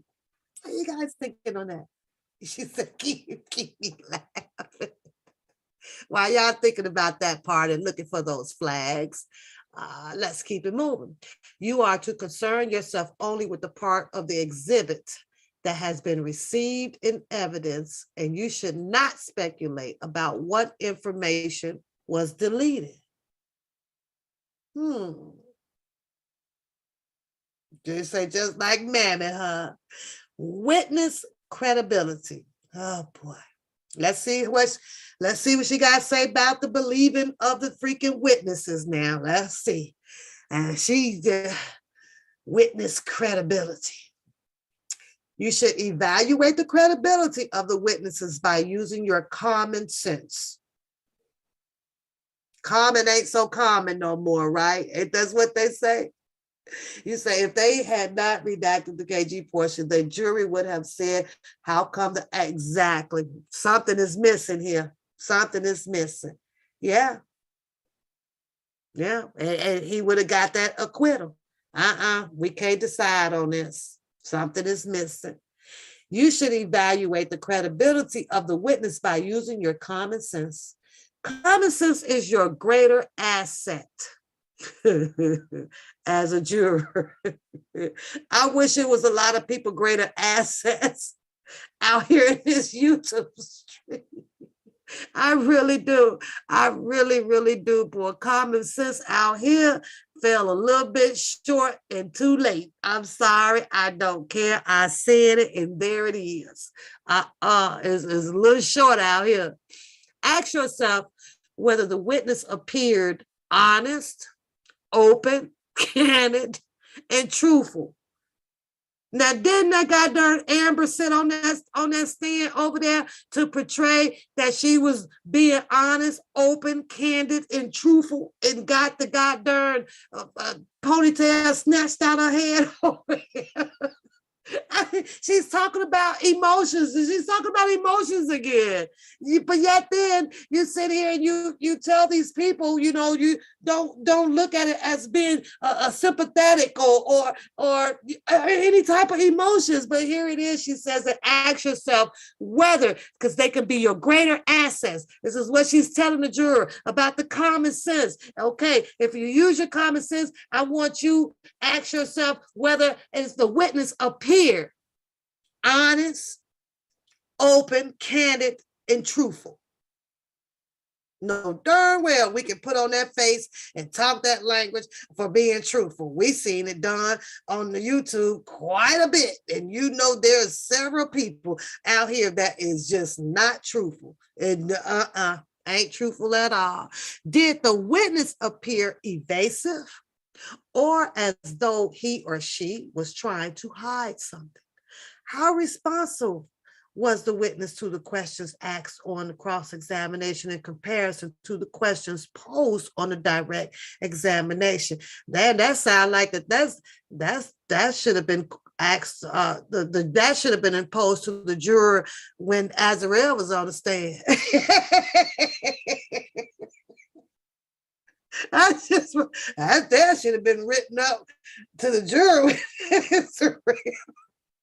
when Azarel took the stand. Oh, let me keep going before I get my head chopped off over here.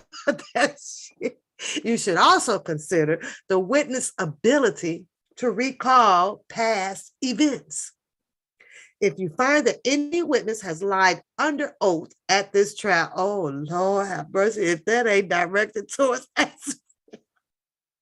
That's what's to Sonia, Faith, Geronda. God damn, she left that out in the other papers to the jurors when them females was on that stand. A witness may be inaccurate, contradictory,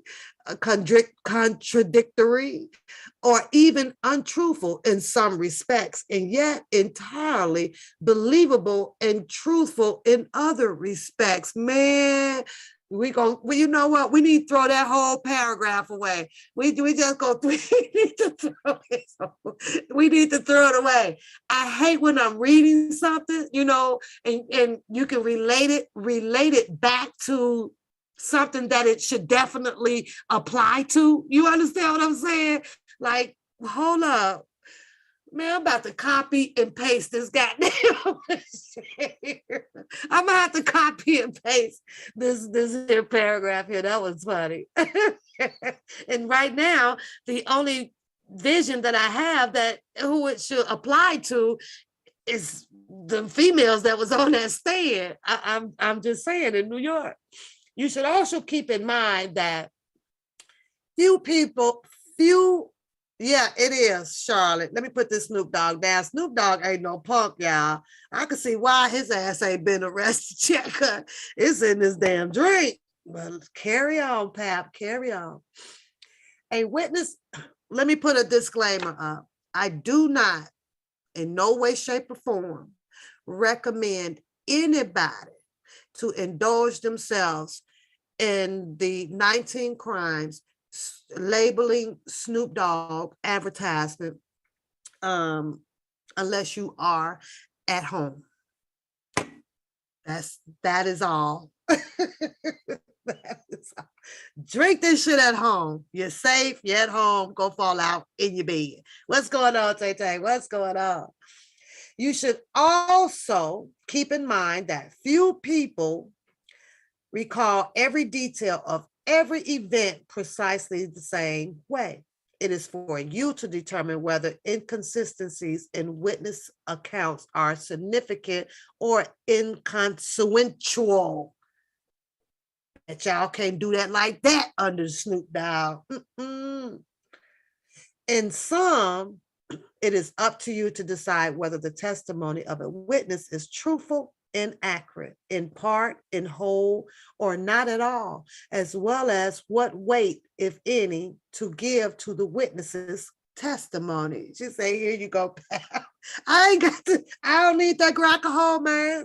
I can hold my liquor. The only time my liquor failed me was at the Freaknik, 19 something. I was down there with Jodeci and whatever, and I had that blue MF. That was the only time that I was not able to hold it down like a grown woman. It made me sick. It gave me an ulcer. I have never, ever, I had to take 7 little baby pills my doctor put me on. And once that was it, honey. I was bleeding, coughing up blood. And I'm thinking, what the hell they put in this I had a blue MF. Look it up. Look all what's in that blue MF, right?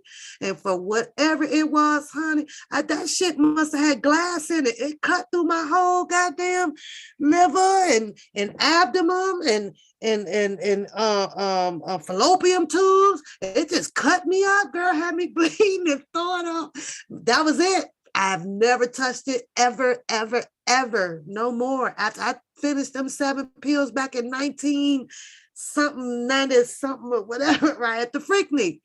You couldn't put a gun to my head. It was liquid crack, girl, killed me. Damn, they killed me, boy. I'm like, wait a minute, I ain't wrote no will. They gonna fight over my shit. I ain't did nothing. I wasn't ready to die. I wasn't. But you talking about, out of all of the drinks, the blue MF is something that I would never, ever touch. I would never, ever. You couldn't put a gun to my head to make me drink it at all. I would rather take the bullet. I'm sorry. Well, wait a minute. Oh, that's a lie.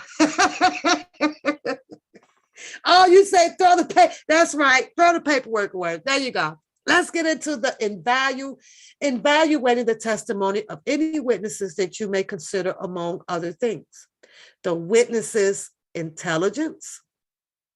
Oh, she's taking them to school. Okay. The ability and the opportunity the witness had to see, hear, or know the things that the witness testified about.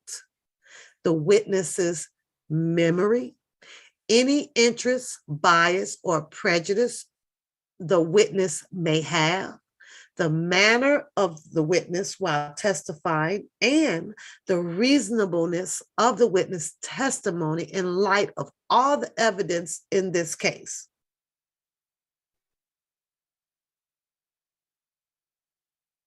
I'm doing pretty good, right? So y'all know that I would pass that sorority test outside. What's going on, Juicy, right? Y'all know I'll pass that, right? I ain't nowhere in the hell I could flip off that line. Walk the line, hold your head up straight, touch your nose, hold your arm out. I want you to walk from here to here. Oh, I got this. I got this. Let me finish. I'm just having fun with y'all. Yes, it's for the course. I got it, baby. I got it. We're going to throw it in the trash. Throw it in the trash. I got this. I'm over there with the law enforcement. I'm going to need some elbow room. Give me some elbow room. Well, could you blow in this? Could you wait till after I take this test? Because I'm finna to ace this line G. I got this. Now, after I walk this line, ain't no need to blow in your test. Well, we do smell alcohol on you. Well, Snoop Dogg can be a little bit strong. I understand that, but I ain't intoxicated.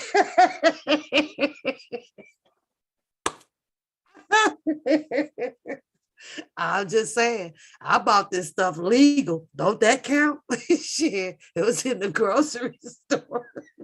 Ain't my fault they done put some liquid cannabis in this shit. It'll be my fault though if I go to work and they tell me some we need to run random tests. I'm be like, I'm sick today, y'all. I'm sick today. I'm ease up out here. I'll be back tomorrow. I gotta get it out my system. I want to drink me a whole half a thing of vinegar. Oh, let's go.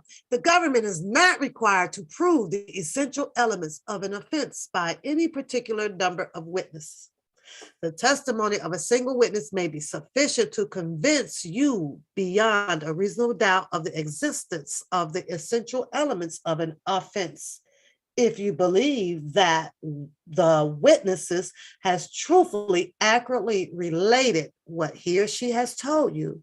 Similarly, the testimony of a single witness must provide the basis for reasonable doubt.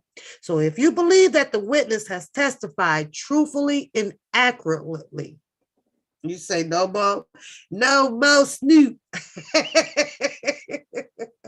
Almost new.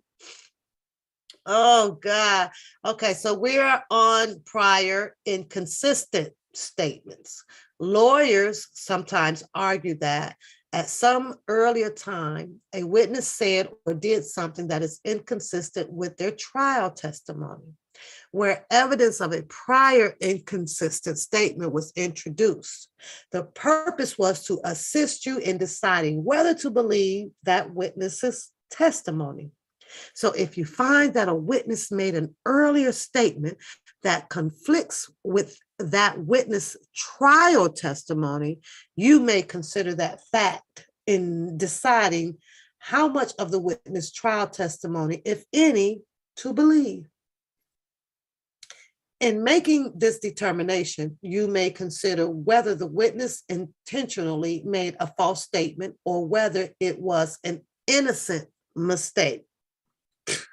Yeah, right. Whether the inconsistency. Why does this sound like that this is applying to Azrael? Why? Somebody, I'm struggling with this part right now. I'm struggling with this now. It just does. In making your determination, you may consider whether the witness, Azrael, intentionally made a false statement or whether it was an innocent mistake. Carry on. Carry on. Oh, geez, it does. I don't know why. Like, this is the wrong paperwork. This paperwork should be applied to, these rules should be applied to the jury based on the testimony of several of them. Who all could you name one person that you guys think that this paperwork should be applying to the jury based on what witness that came in New York against Mr. Kelly?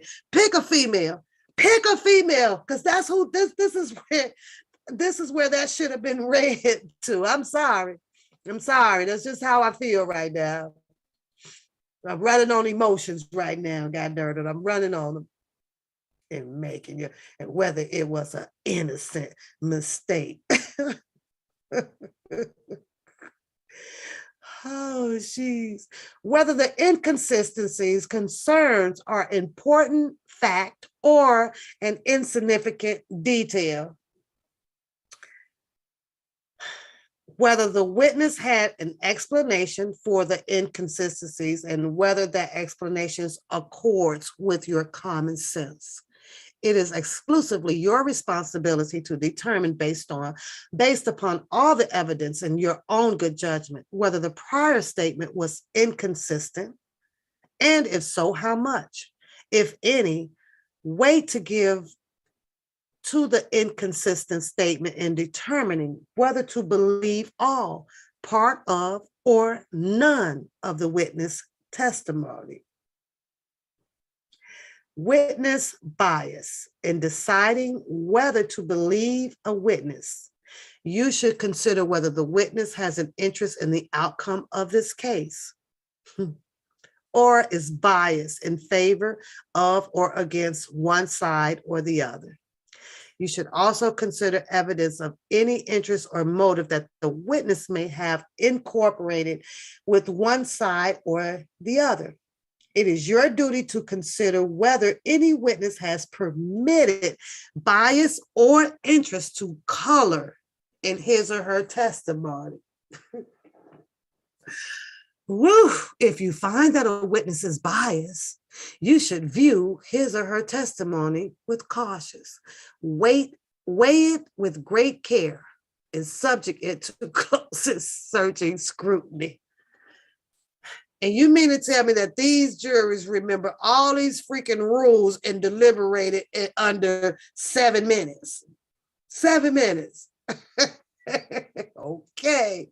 Of course, the mere fact that a witness has an interest in the outcome of this case does not mean he or she has not told the truth.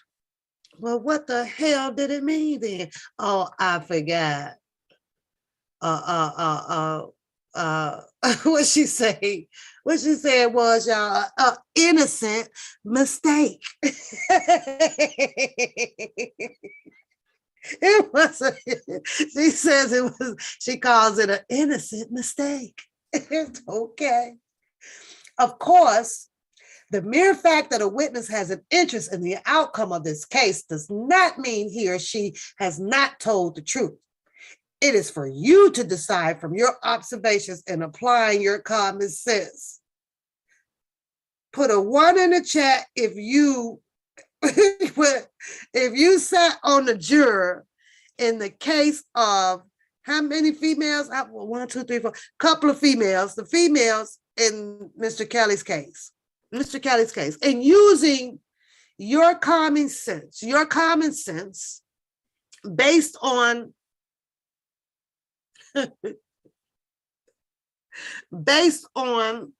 the testimony from those ladies who testified against Mr. Kelly, based on the Lifetime docuseries movie that you have seen, based on knowing that they all have books, they all got awards out somewhere at some show that they put on for, and all of that, how would you have used your common sense with your verdict against Mr. Robert Sylvester Kelly?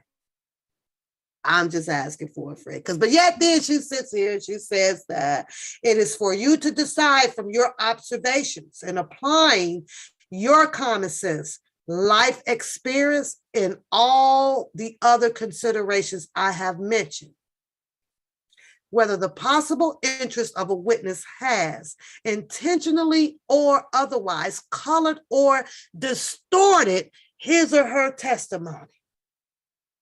In half of the testimony, in the text messages missing. What's going on, Sandra?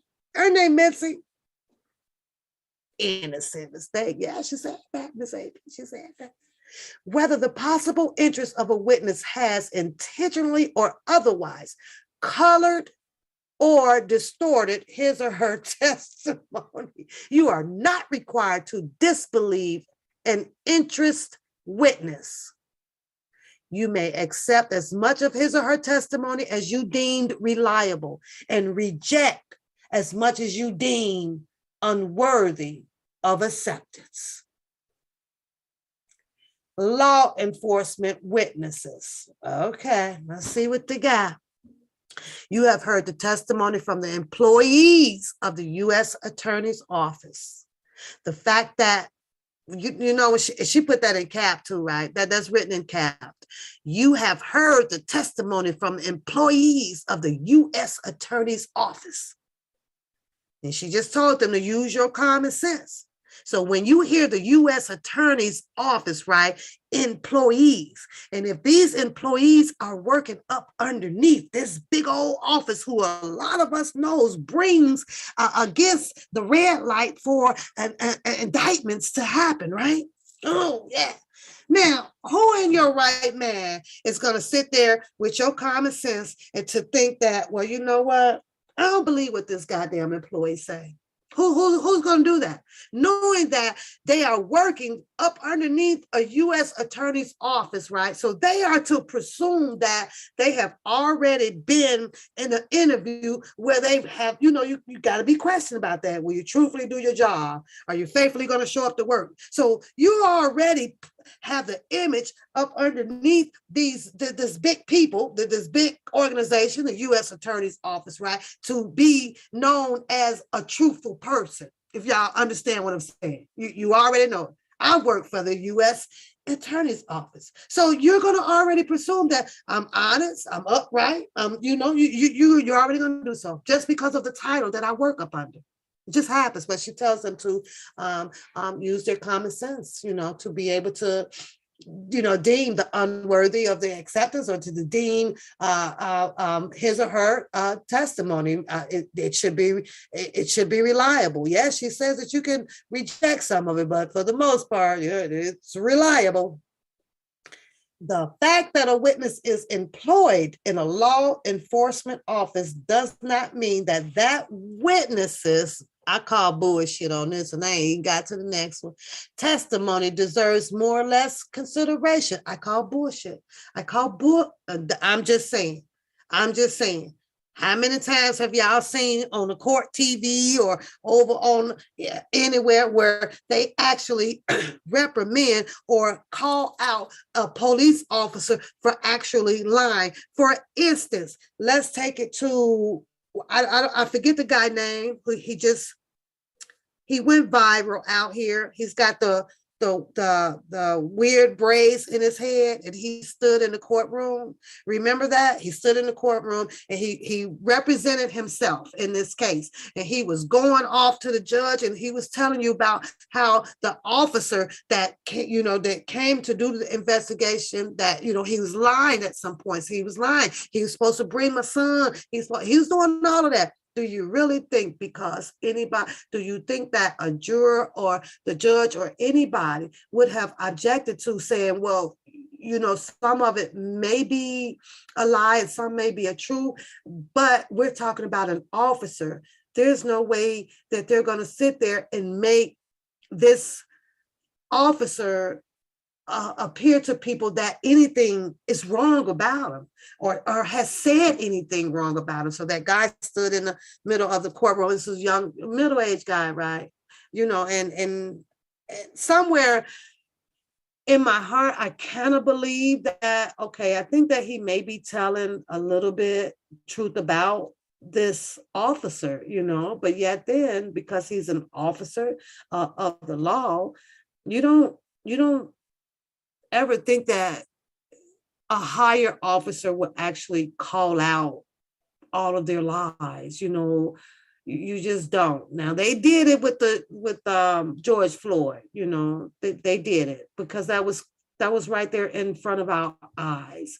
We can see that. We can see that there was a knee in the neck by an officer or an officer standing around. So there was no way that they can throw that up underneath the rug. They couldn't hide that one. They couldn't hide that. We saw that. But the things that we don't see as far as the similarity from the George Floyd, we can't get painted the picture of the lie, as opposed to this young man coming in the courtroom and he's telling you that what this officer is saying and what he's doing is not the sole truth on it. So we're only left to speculate. We only left to try to believe in our heart that, okay, is he telling the truth or is he lying? And the law is going to uphold the truth in the officer during that situation under those circumstances, because we didn't get to see, we don't have a visual effect of what he's talking about. So it's pretty easy for them to do. But let's move on. She says that it is up to you to decide, after reviewing all the evidence, what way to give the testimony of such a witness. He's still fighting it. Yeah. Is he going to appeal? He's probably going to appeal this, right? Opinions testimony.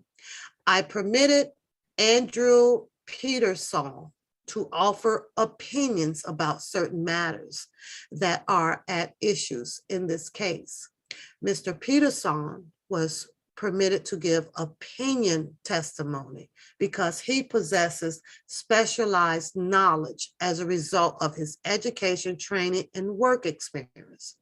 In weighing in the testimony of Mr. Peterson, you may consider his qualifications, the reasons he gave for his opinions, and the reliability of the information supporting those opinions, as well as all of the factors I have previously mentioned for evaluating witness testimonies.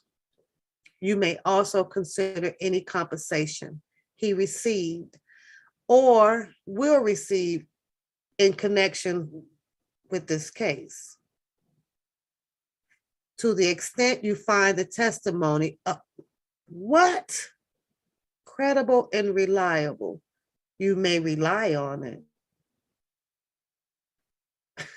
I don't even know. I'm gonna keep going because boy, I could probably talk about 5 minutes on just that alone. But okay, she brought somebody in to offer an opinion.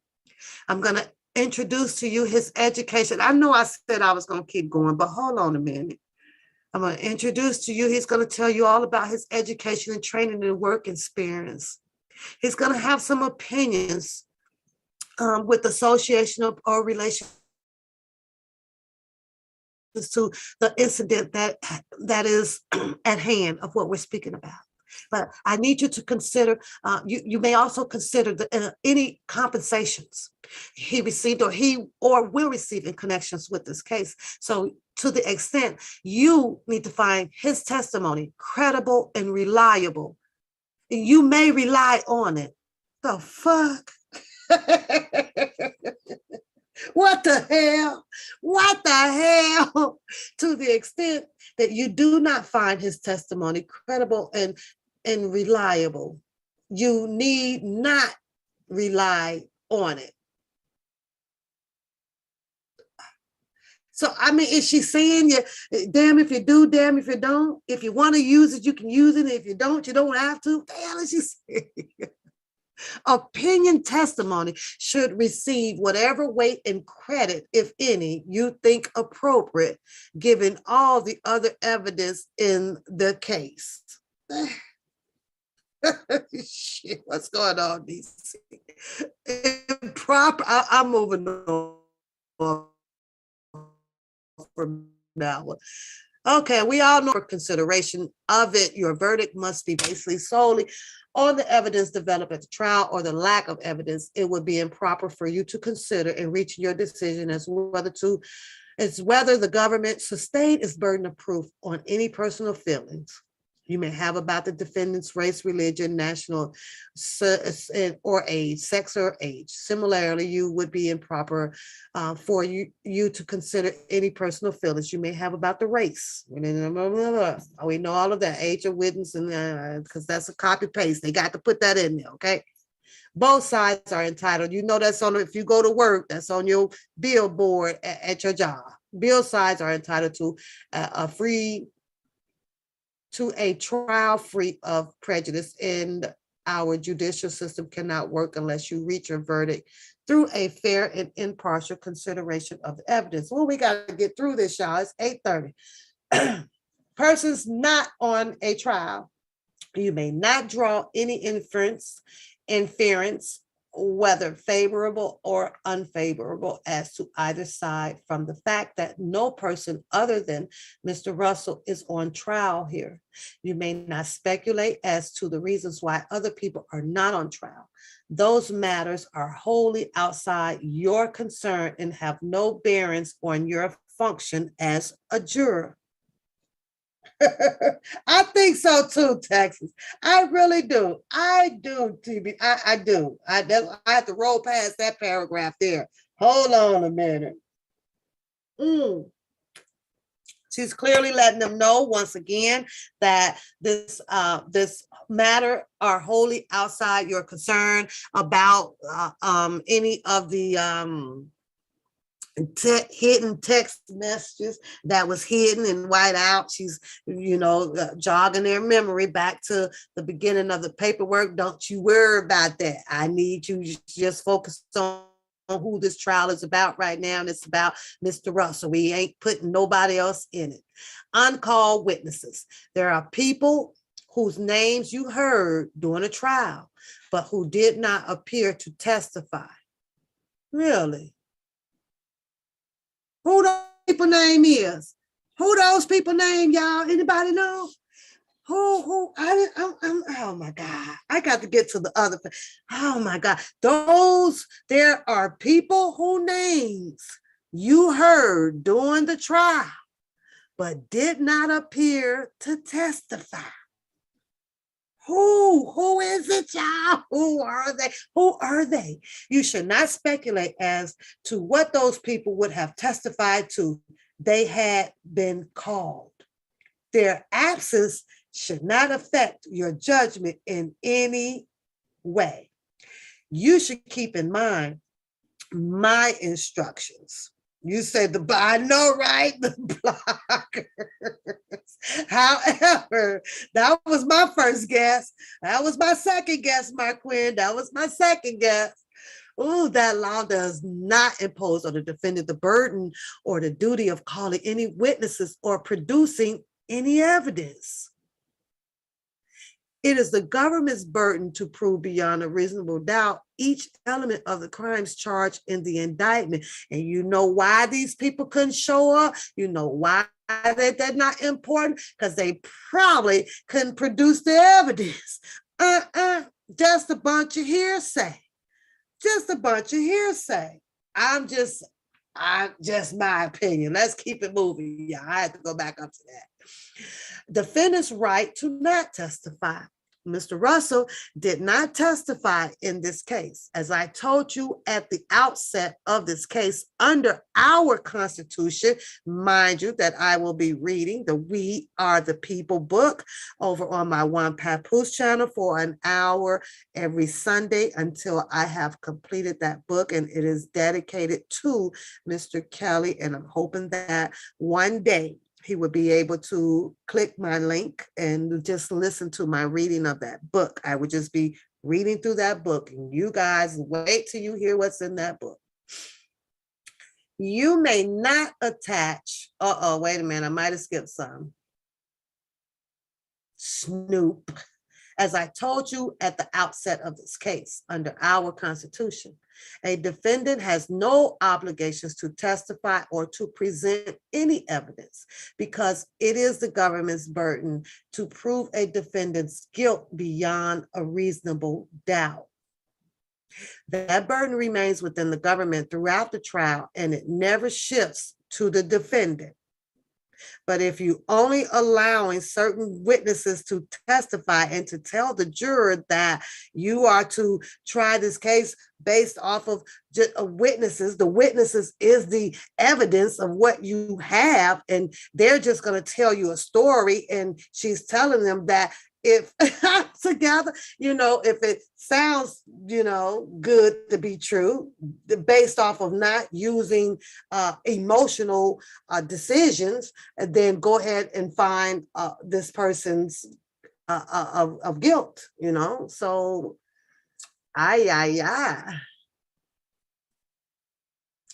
that burden remains with the government throughout the trial, and it never shifts to a defendant. A defendant is never required to prove that he or she is innocent. Never required to do so. Yes, you said under the Constitution. You may not attach any significance to the fact that Mr. Russell did not testify. You may not draw any inference against him because he did not take the witness stand. You may not speculate as to why he did not testify. You may not consider this against him in any way in your deliberation. Preparation of the witness. There has been evidence that witnesses discussed the facts of this case in their testimony with lawyers before they appeared in court. Although you may consider that fact when you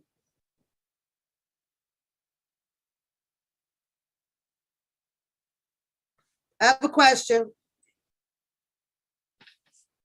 I will, Mel. I will. I have a question though. Why would the witnesses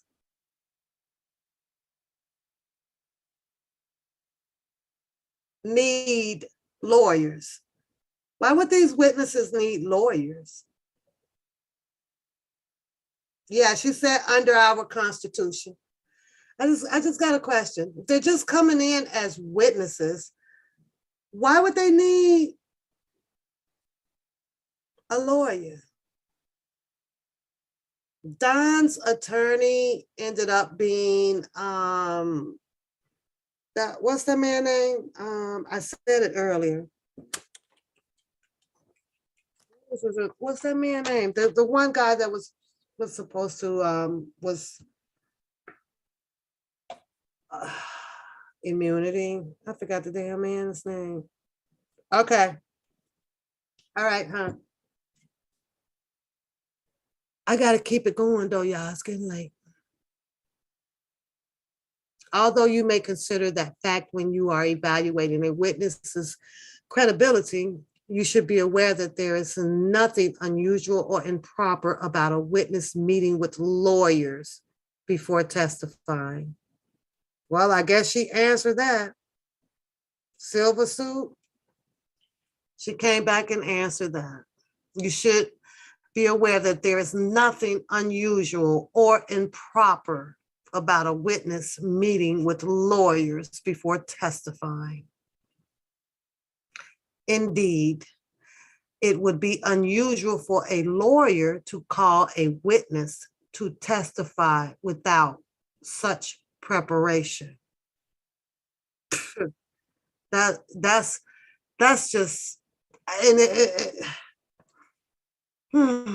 I mean, it may be conclusive to the law to insert that or whatever. I don't see why someone who is being called in and as a witness would actually need a lawyer, maybe to consult in one. You know what I'm saying? Like, I don't know, like, should I be doing this or do this? You already coming in, raising your hand under oath, saying that you would try to tell the truth and nothing but the truth, so help you God.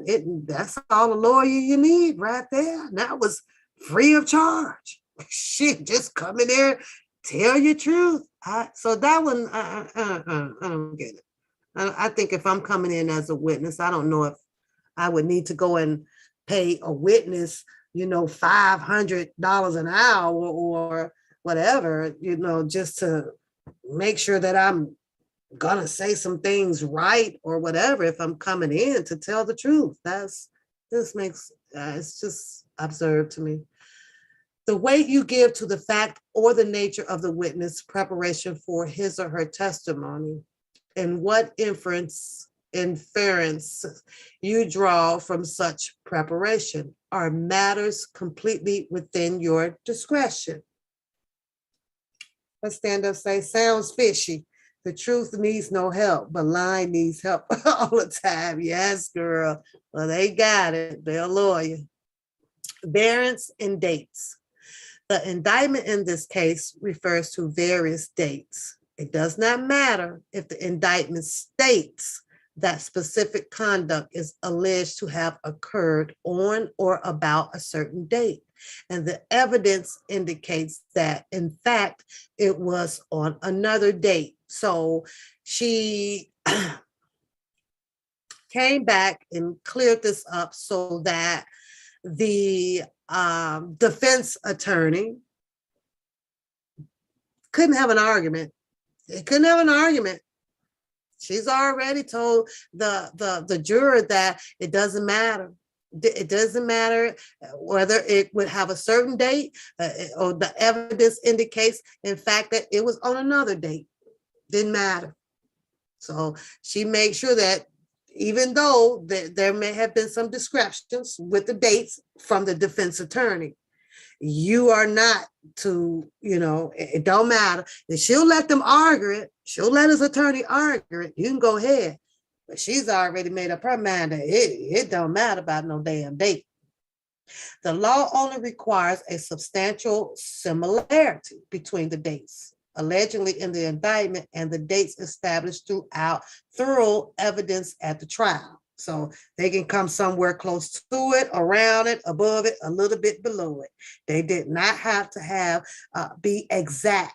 They did not have to have the exact dates to be exact on one piece of paper and exact on the other piece of paper and exact on the other. They could be off 1 or 2 days or so and they would be fine, So that's what I got out of that. So the argument there, she's going to make sure that it would have been a very weak argument to come back on. You have heard evidence in the form of stipulations or agreements as to certain facts, where the parties have entered into an agreement as to certain facts. You must regard the agreed upon facts as true.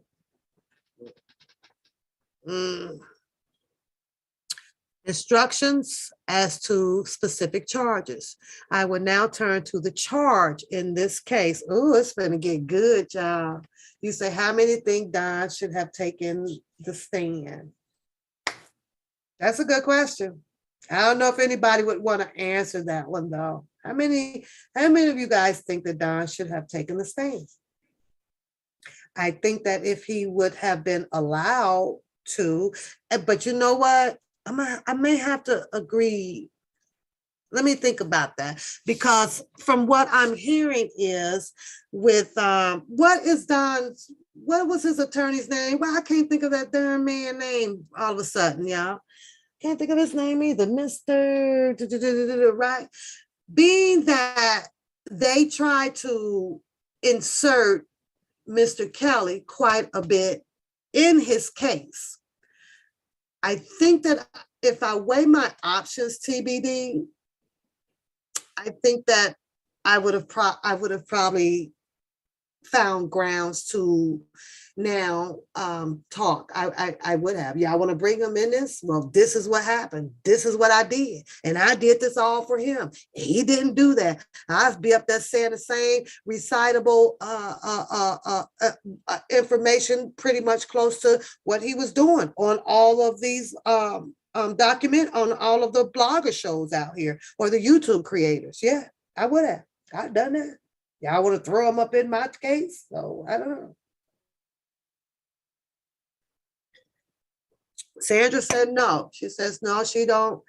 I don't think that he should have took the stand. Depending on what they would be testifying to, they could risk being held accountable. I don't know. I think at some point, after knowing that they were going to include or insert anything about Mr. Kelly in my paperwork, like, no, I think that I would probably got up there now and I would have been saying exactly the same things that I had to say on all of these channels out here on the YouTube, But I could be wrong. As I have told you, the charges against Mr. Kelly are set forth. Mr. Russell, now y'all got me saying Kelly's name. Mr. Russell are set forth in an indictment. An indictment is not evidence of guilt of a defendant. And we all usually think, oh my God, they're indicting.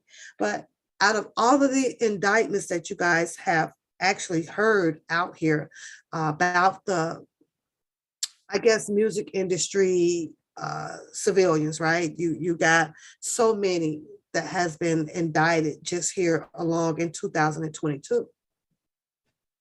How many of them are actually going to beat those charges, But yet then they'll put this in this, they'll insert these type of words, up in here. I'm going to reread it again. It says, an indictment is not evidence of the guilt of a defendant. But when you're reading the indictments, it's mostly and solely sold to the public out here of acclaimed evidence or testimonies from the prosecution side. Uh-oh, Keandre's woke, you guys. Keandre's woke. Giving in that an indictment is proof of nothing. A defendant, it is merely an accusation. That's what they tell you. It's merely an accusation. I gotta put Keandre on my lap for a second. Hi, grandson. Hi. What's your no good, huh? How you doing, Steve? How you doing? You gonna sit there with me for a minute and don't be bothering stuff. Nothing. Don't you touch a darn thing. Nothing. Ooh, his mama be at the hospital, y'all. Hopefully tomorrow. Let me see where we at. The indictment gives a definite notice of charges against him, and it informs the court and the public of the nature of the accusation. It starts the arguments.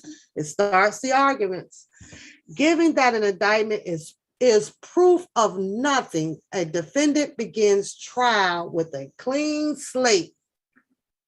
How is it a clean slate when the prosecution is already inserting in there a story about what they believe has happened? A clean slate means don't put nothing in these goddamn paperwork. Don't say what I probably stole the wine candy from over there, or and it was told that she said and she saw him. Once you paint the picture, it's hard to take the picture back from people already passing a judgment on you. It's the hardest thing to do. They paint the picture first. But she says that I don't like them, y'all. I don't like indictments. It's proof of nothing. You're right. It's just a storyline. It's just a story. A defendant begins trials with a clean slate and without any evidence against him. The evidence is already inserted in there, which is telling that you got this witness saying this, or this person has said this, and this person has said that. The indictment in this case contains 2 charges or counts against Mr. Russell. You will be asked to determine as to each count whether the government has proven Mr. Russell's guilt beyond a reasonable doubt, and you will be asked to make a separate finding as to each count. The 2 charges against Mr. Russell are as follows. Count 1, conspiracy to transmit in interstate commerce a threat to injure the person of another. Hey, Louisa. What I miss, Lavelle? Hey, what's going on? What's going on? Count 1 charges Mr. Russell with conspiracy to transmit in interstate commerce a threat to injure the person of another. Count 1 charges that on or about December 4th, 2018. Let me bring this paper over here because I got this too. The Southern, where am I at?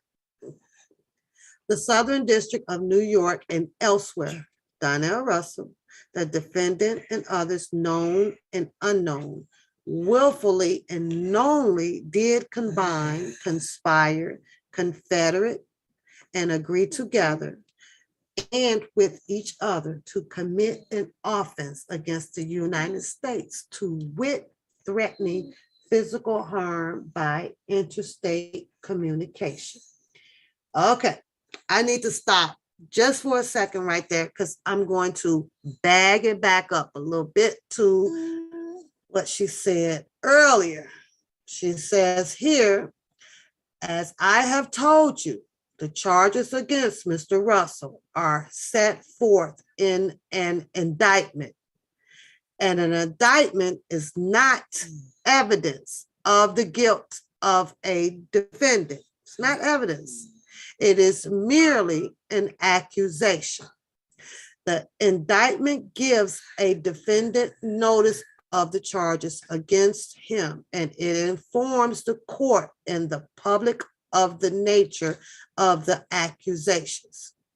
Given that an indictment is proof of nothing, a defendant begins trial with a clean slate and without any evidence against him. I know this may sound crazy to quite a few of you guys, but this is just how I am able to explain this, okay? Here is the count one. In the count one, they paint this picture for you, okay? We all know that Mr. Kelly was found guilty as well and handed down a sentence of 30 years. We all know that these words right here, it sets the picture where it tells you that the defendant also know Wolf and did combine and conspire and confederate and agree together with each other to commit an offense against the United States, right? Threatening physical harm by interstate. They're talking about the Mr. Freeman. Thank you, honey. I'm trying not to forget it no more. Freeman. But here we all know that he is being he's going through this trial based on the fact with the New York call to the Newsom House, Madison Square, right? We had all seen Don Russell on the cameras with Mr. Kelly. So the picture is already out there. It's already out there. So, but yet then you're here, like I say, back in the paperwork where they try to attempt to tell you that the indictments are just, it's not an evidence of guilt of a defendant. But however, if you have a whole freaking visual perception that's already out there, right? And thousands of people are already watching how this is going to play out, right? And yet then you sit and put in here, this is with this, and the willfully and knowingly did combine. You understand? I understand that they just telling you the story, but basically they still telling you like, this is what this person did. So if you're going to tell me what this person, willingly and knowingly know that this person then combined, conspired, confessed, you tell me what he's doing, right? You're painting the picture for me. But now you're saying that when he gets into the courtroom, he's giving a clean slate. Well, maybe if I didn't know too much in detail in indictments, then I would think that maybe this person is having a clean slate. Don't give it to me as don't give me a predetermined synopsis of something. Let me just give me his charges. When did this happen? Don't indicate any more extras to it. And now let's go into court. Let's go into court now. Now you can start applying, the prosecution can start applying, all of their extras and things to it.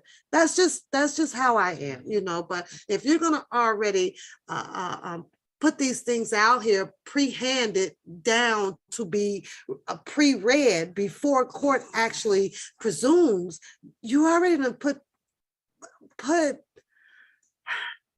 the visual picture in a person's head on what they're going to decide to do to a person anyway.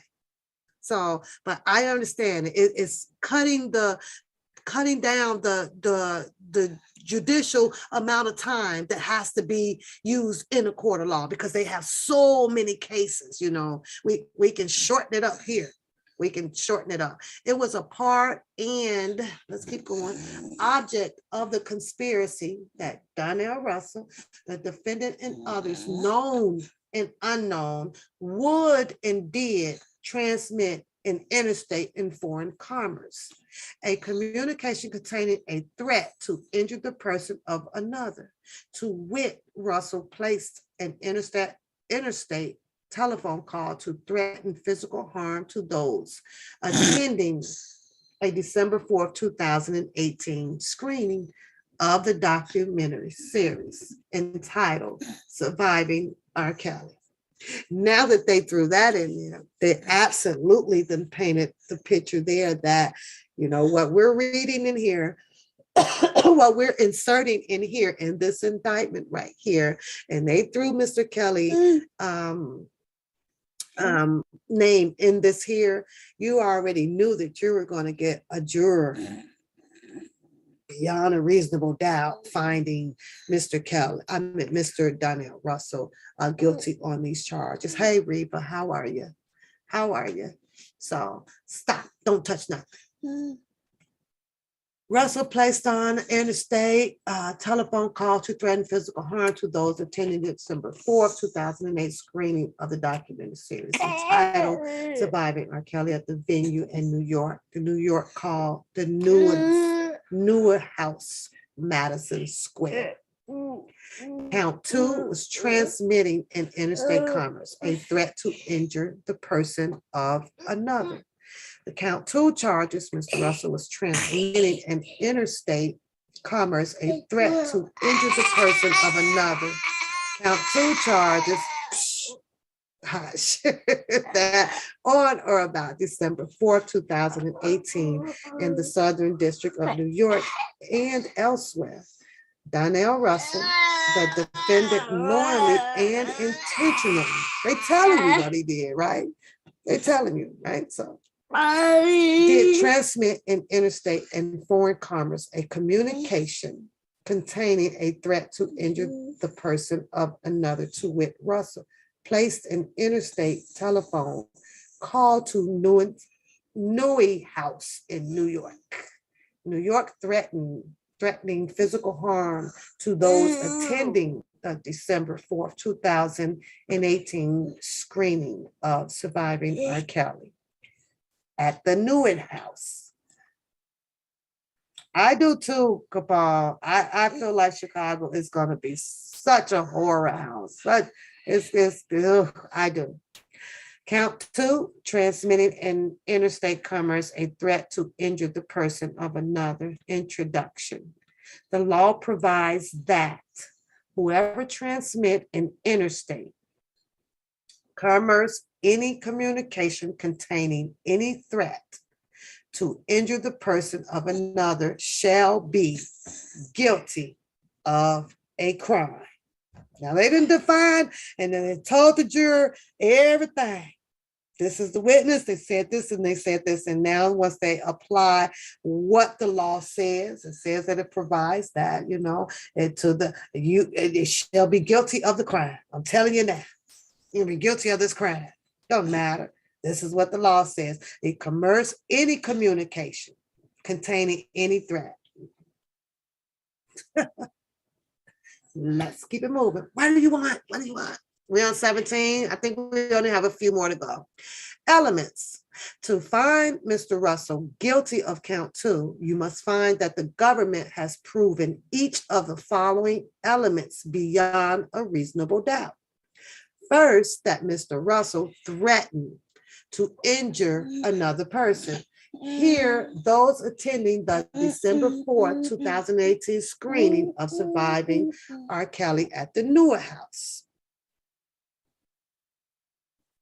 Second, that the threat was transmitted in interstate commerce. And third, that Mr. Russell transmitted the threat knowingly and intentionally. The first element, threat. The first element of count 2 that the government must prove beyond a reasonable doubt is that Mr.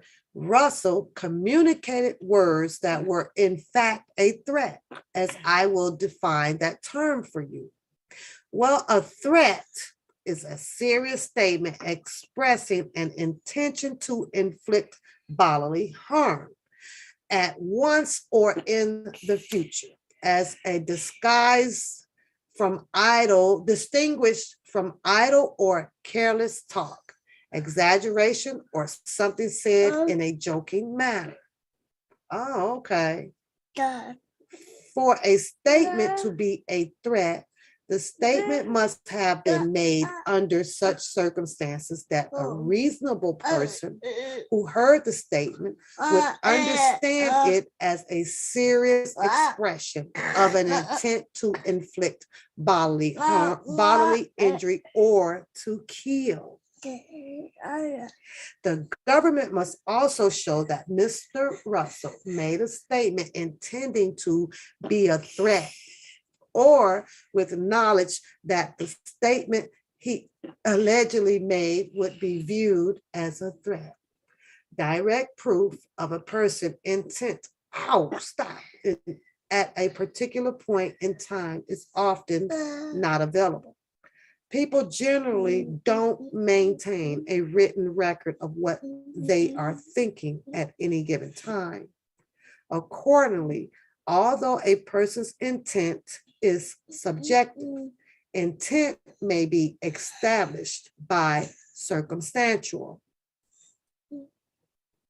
No, he did not. I done read two different articles. One said that it called it said it was a gun. Another article out there said that, he said it was a bomb. Like they can't even get that together. Evidence based on the defendant's outward manifestations. His words, his conduct, his acts, and all the surrounding circumstances disclosed by the evidence and the rational or logical inferences that may be drawn therefrom.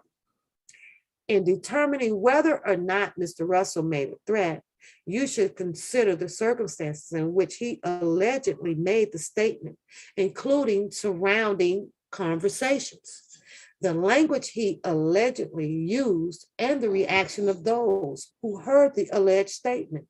As I told you during the trial, while the reaction of someone who heard the statement is not dispositive as to whether the statement constitutes a threat under the law. You may consider the subjective views of the person who heard the statement. The government did not prove that Mr. Russell intended to carry out the alleged threat, or that he had the present ability to carry out the alleged threat. Moreover, a defendant's statement may be a threat, even if it was never communicated, nor intended to be communicated to the actual target of the threat. Second element, transmission in interstate commerce. The second element of count 2 is that the government must prove beyond a reasonable doubt is that the alleged threat was transmitted in interstate commerce. To establish this element, the government must prove that the communication at issue passed between two or more states. For example, a telephone call between New York and New Jersey. Accordingly, this element is satisfied where a defendant used a facility of interstate commerce, such as a telephone, to transmit the communication to another state.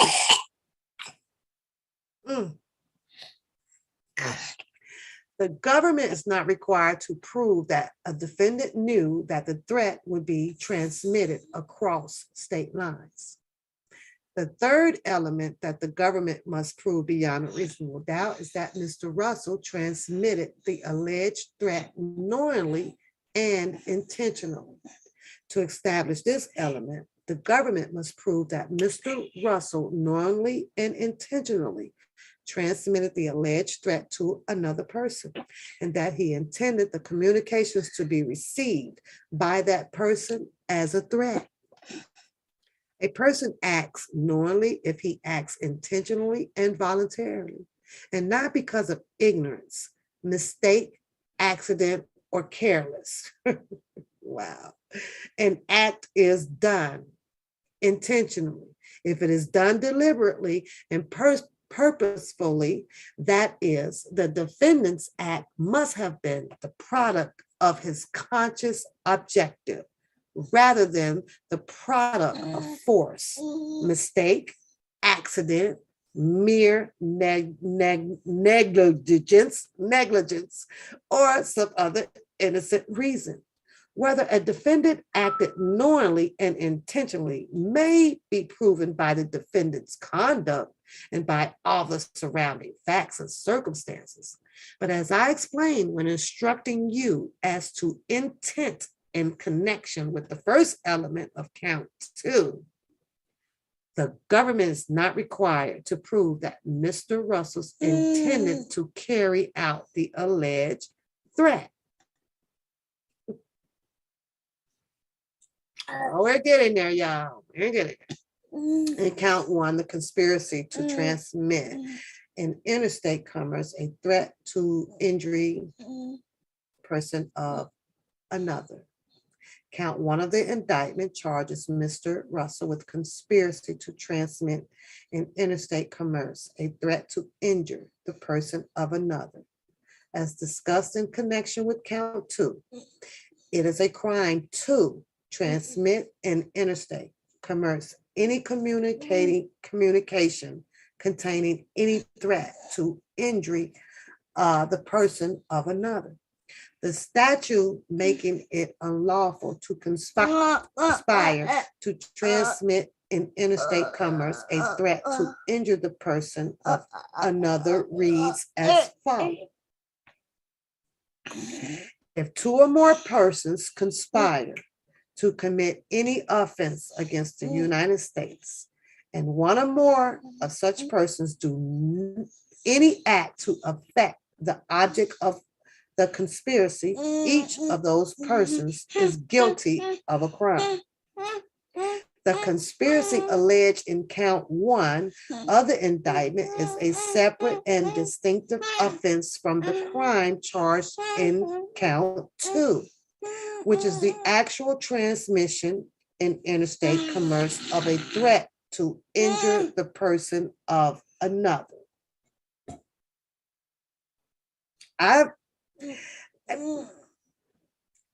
To me, I don't think that I see a threat where it was directed solely to a person itself, you know.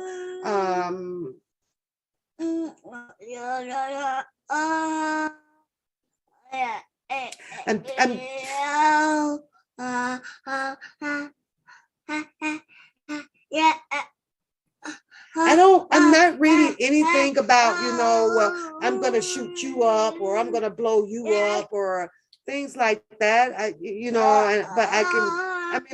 As she's reading her, she's putting in her insertions just because, there was a phone call and that there were people inside, I guess, of this nuisance house or whatever.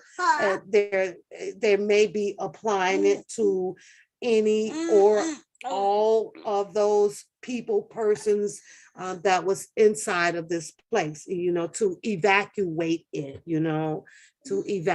it, but let's keep it moving. You may find Mr. Russell's guilty of the crime of conspiracy to transmit in interstate commerce to threat to injure the person of another, even if you find that he did not actually transmit such a threat. Even though that he did not go through, nothing really happened.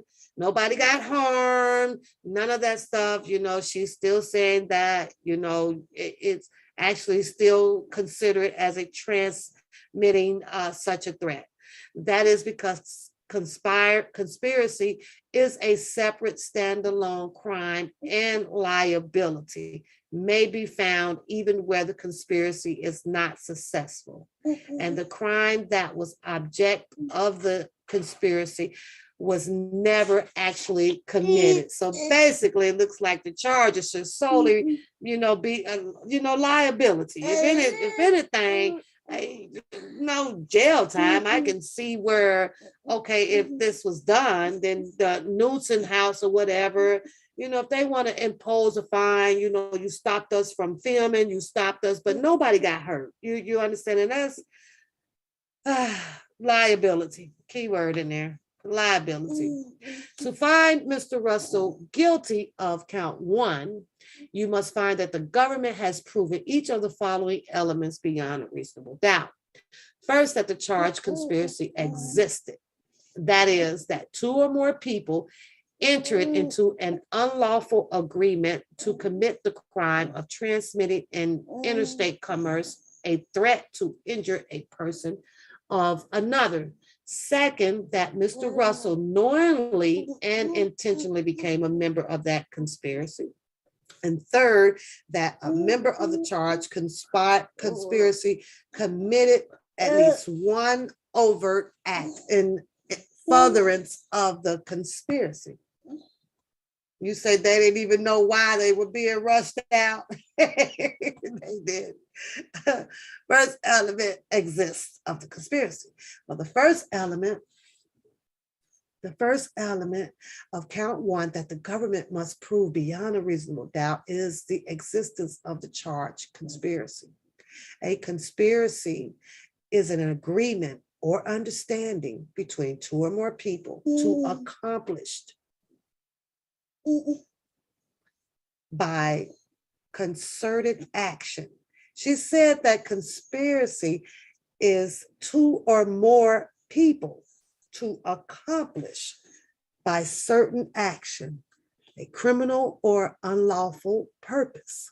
The purpose of a conspiracy is referred to as the object of the conspiracy. Here, the object of the conspiracy charged in count 1 was to transmit in interstate commerce a threat to injure the person of another. In connection with count 2, as she explained, the elements of the crime of transmitting in interstate commerce a threat to injure the person of another. To establish that a conspiracy existed, the government is not required to show they're not required to show that 2 or more people sat down around the table and entered into a solemn pact, orally or in writing, stating that they had formed conspiracy to violate the law and spelling out what in the Jesus is all spelling out all of the details of the plans and the means by which the unlawful project is to be carried out, or the part that each member of the conspiracy is going to play. First, a conspiracy involves 2 or more people to accomplish by concerted actions a criminal or unlawful person. Now, because if you further on into the law, which is expected with the government, it will tell you here that details of the plans and the means by which the unlawful project is to be carried out, or the part that each member of the conspiracy is going to play. Hold on, I went a little too far down. To establish that a conspiracy existed. In order to establish it, first they tell you that a conspiracy act is between 2 or more people to accomplish, right? Criminal or unlawful purpose. Well, then we go down here, the purpose switches up, because to establish that a conspiracy existed, the government now is not required to show you. Now they're not required. They're not required to show you that 2 or more people sat down around a table and entered into a solemn pact, orally or in writing, stating that they had formed a conspiracy to violate the law and spelling out all of the details of the plans and the means by which now they're not. I'm like, okay, all right. Since a conspiracy act, it involves 2 or more, but we gonna somehow have to get rid of the two or more, because the law will allow us to do so by saying that the government is not required to show that the two or more people. Now they don't have. Man, let's go. When people undertake to enter into a criminal conspiracy, much is often left to the unexpressed understanding. Conspirators do not usually reduce their agreements to a formal writing. They don't typically publicly broadcast their plans. By its very nature, a conspiracy is almost always secret in its origin and execution. What's going on, Rita? What's going on, Rita? Look at my Smooches Unique is still here. Smooches, girl. It is enough if two or more people, we're almost there, y'all. We're getting there in some way or manner, impliedly or tactically, come to an understanding to violate the law. Express language or specific words are not required to indicate assent or agreement to the conspiracy. You need only find that two or more people entered into. You need only find that two or more people entered into the unlawful agreement alleged in count 1 to find that a conspiracy existed. And you guys have to keep in mind that they omitted that, you know, the two-party text out of evidence. There was only a one-part texter that the jury was directed to pay attention to. The second party text, for some reason, the government found it irrelevant to pull out of evidence for the jury to see.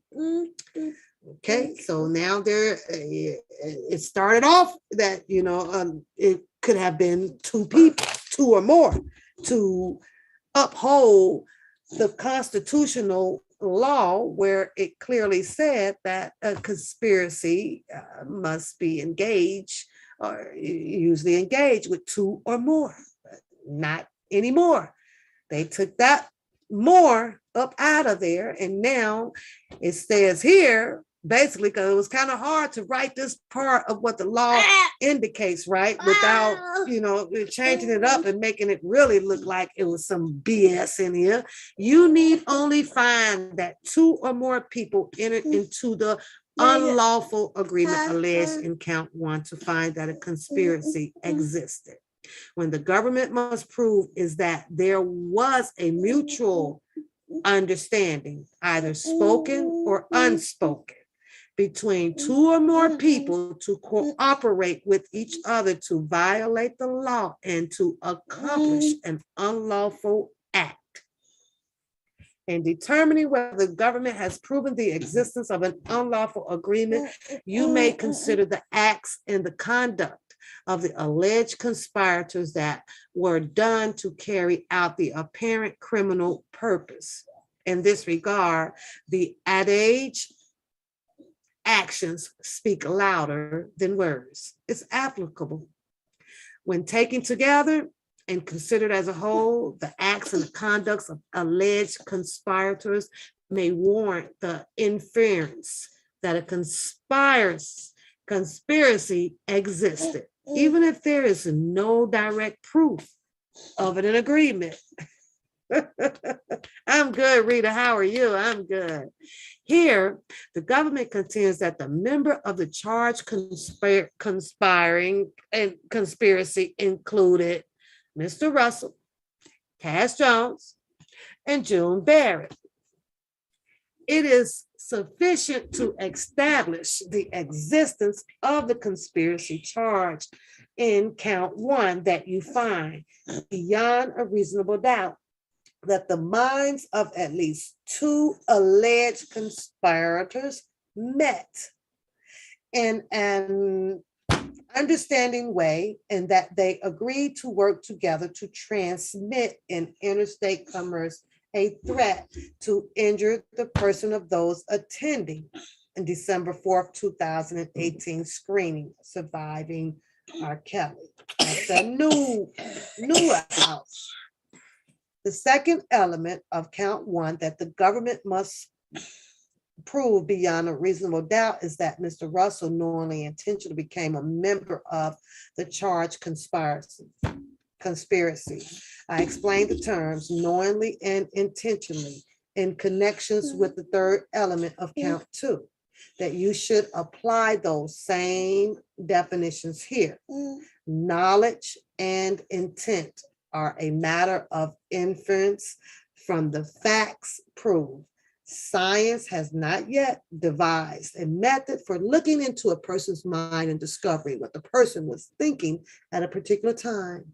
Accordingly, you would consider evidence of acts and communications alleged to have taken place involving Mr. Russell or in his presence, and determining whether this evidence is sufficient to prove beyond a reasonable doubt Mr. Russell's knowledge and intent. Hey, lady, what's going on, lady? A definite need not know the full extent of the conspiracy for you to infer knowledge or intent on his part. Nor is it necessary for the government to show that a defendant knew all the activities of the conspiracy or even who all the participants were. Indeed, a defendant may know only one member of the conspiracy and still be a conspirator. You say you got to get your mind together so we can jump over there with your feedback. Let's get your feedback. The duration and the extent, we almost there. We're on 27, y'all. We're on 27. So we got, should be 35. We almost there. The duration and the extent of the defendant's participation, because I got to get Keandre back upstairs now, and the conspiracy has no bearing on his guilt. A defendant need not have joined the conspiracy at the outset. So if a defendant joins a conspiracy at any time in its progress, he will be held responsible.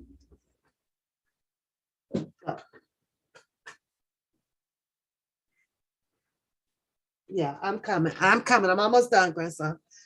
Because I don't want to have to come back here. Well, come sit back on my lap then. Come on.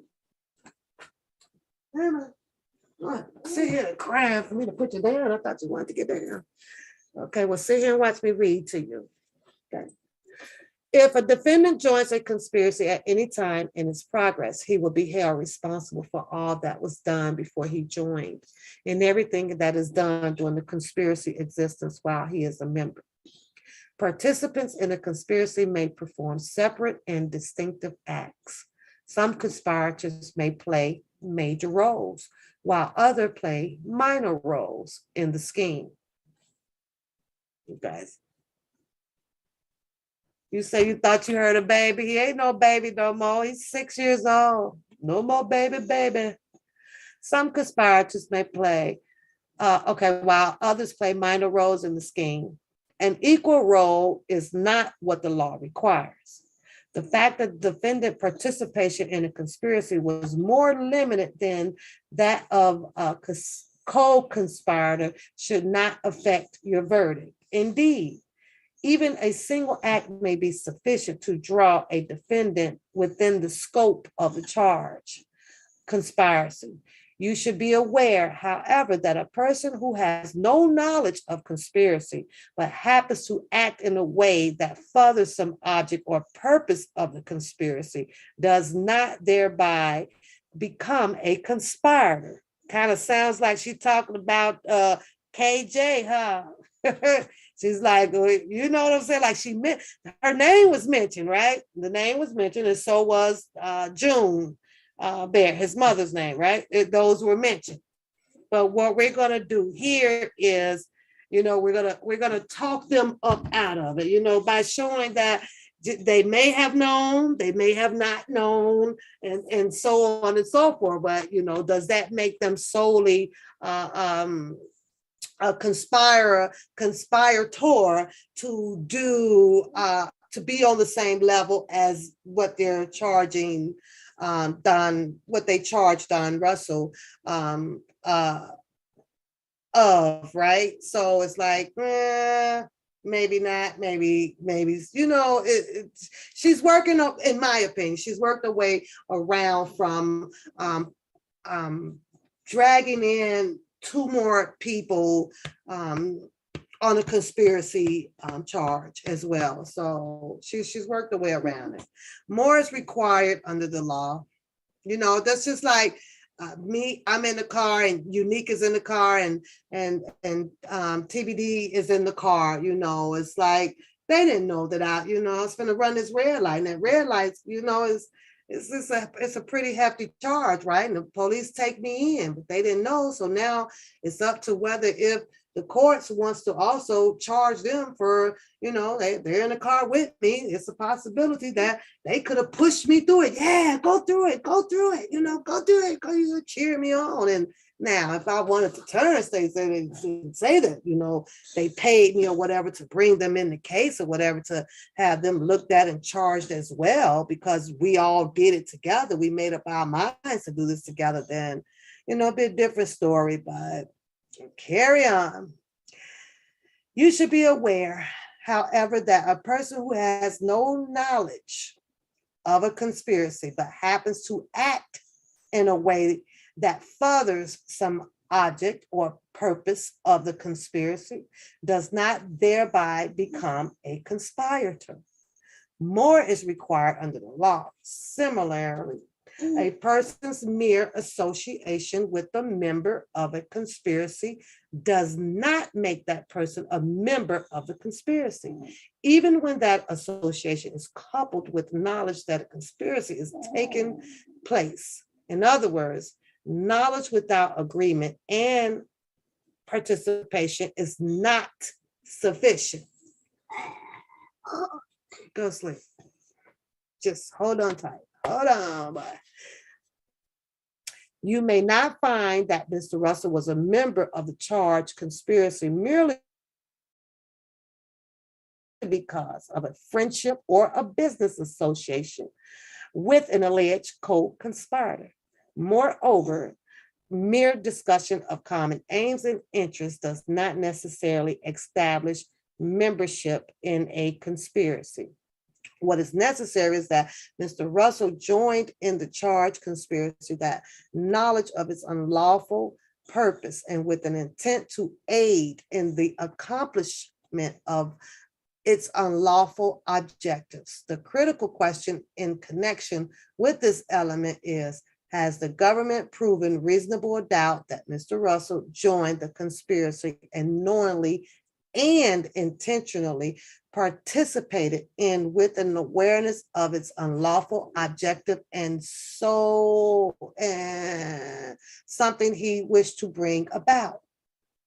A conspiracy once formed, a presumed to continue until either its objective is accomplished or there is some affirmative act of termination by its member. So once a person is found to be a member of conspiracy, he is presumed to continue his membership in the venture until its termination, unless it is shown by some affirmative proof that he withdrew and dissociated himself from it.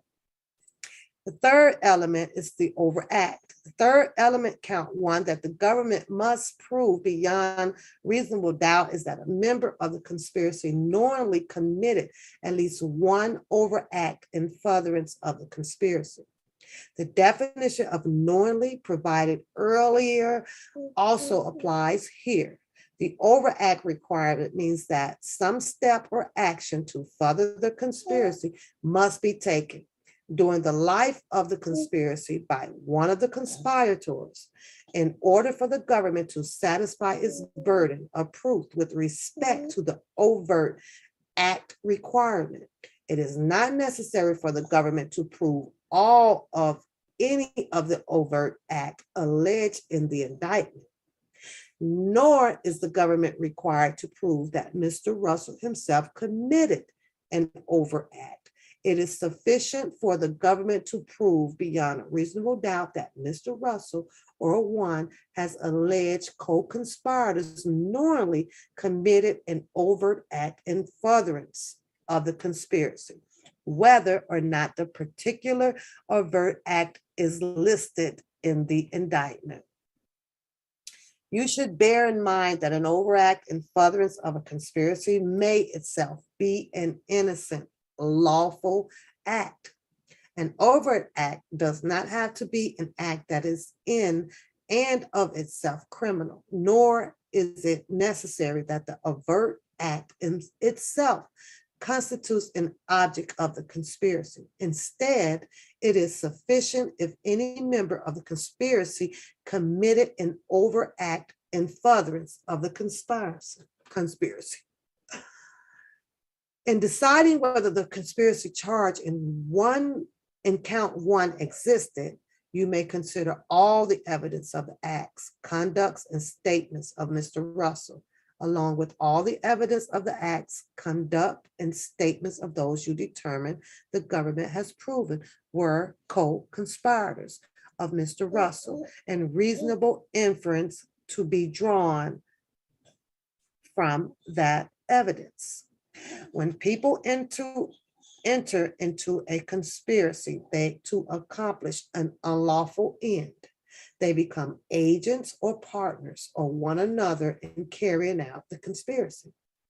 Accordingly, the reasonable foreseeable acts of statements of any member of the conspiracy committed in furtherance of the common purpose of the conspiracy are deemed under the law to be the acts of statements of all of the members of the conspiracy, and all of the members to conspiracy are responsible for such acts or statements. This rule applies even though such acts or statements were not made or committed in the presence of Mr. Russell, or were made or committed without his knowledge. Before you may consider the acts of statements of a co-conspirator in deciding the guilt of Mr. Russell, however, you must first determine that the acts were committed or statements were made during the existence of and in furtherance of the alleged unlawful scheme. If the acts were done or the statements were made by someone who you do not find to have been a member of the conspiracy, or if they were in furtherance of the charge, conspiracy, they may not be considered by you in deciding whether Mr. Russell is guilty. Venue, as to both counts in the indictment, you must also consider the issue of venue. That is, whether the government prosecution of Mr. Russell has been properly brought in this district, the Southern District of New York. As to each count, it is sufficient to find venue in the Southern District of New York. If you find that Mr. Russell committed any act in furtherance of that offense in the Southern District of New York, which includes Manhattan, a call placed to a telephone located in this district, if in furtherance of the charge offenses, would be sufficient based on to which find venue. As to venue and as to venue alone, the government's burden is not proof beyond a reasonable doubt. Instead, venue may be established by preponderance of evidence. A preponderance of evidence means more likely than not. Accordingly, the government has satisfied the venue requirement for a particular count if you conclude that it is more likely than not that an act in furtherance of the charge, unlawfully activity, took place in the Southern District of New York. But if you find that the government has not proven venue by a preponderance of evidence with respect to either count, you must find Mr. Russell not guilty of that count. Ladies and gentlemen, that includes the instructions as to the specific charges in this case. So the final instructions concerning procedures. If during your deliberations you have any doubt as to any of this testimony, you may request that relevant portions of the trial transcripts be sent back to you in the jury room. If you want any testimony, please remember that this is not always easy to locate. What you might want, so be as specific as possible, can be requesting portions of the testimony.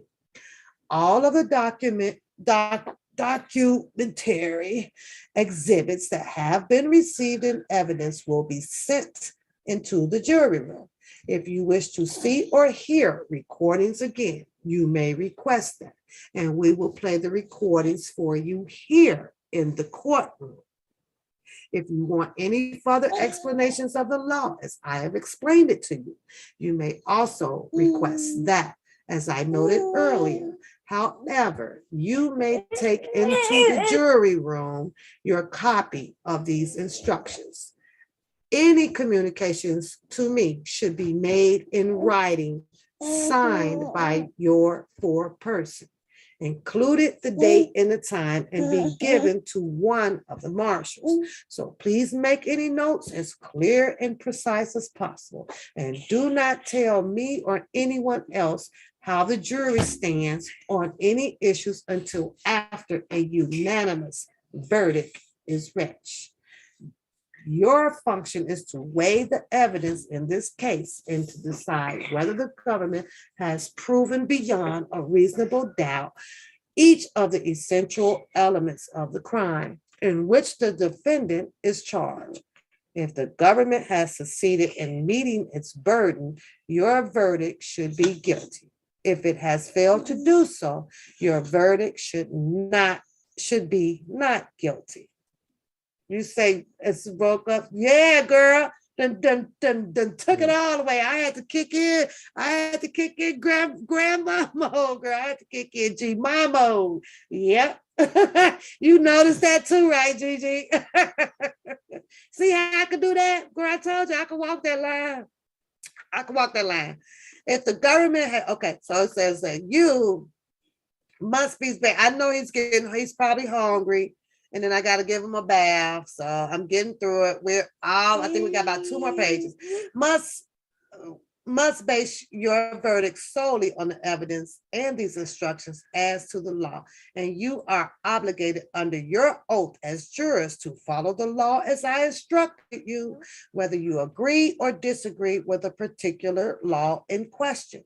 It is your duty as jurors to consult with one another and to deliberate with a view to reaching an agreement. As you deliberate, please listen to the opinions of your fellow jurors and ask for an opportunity to express your own views. Every juror should be heard.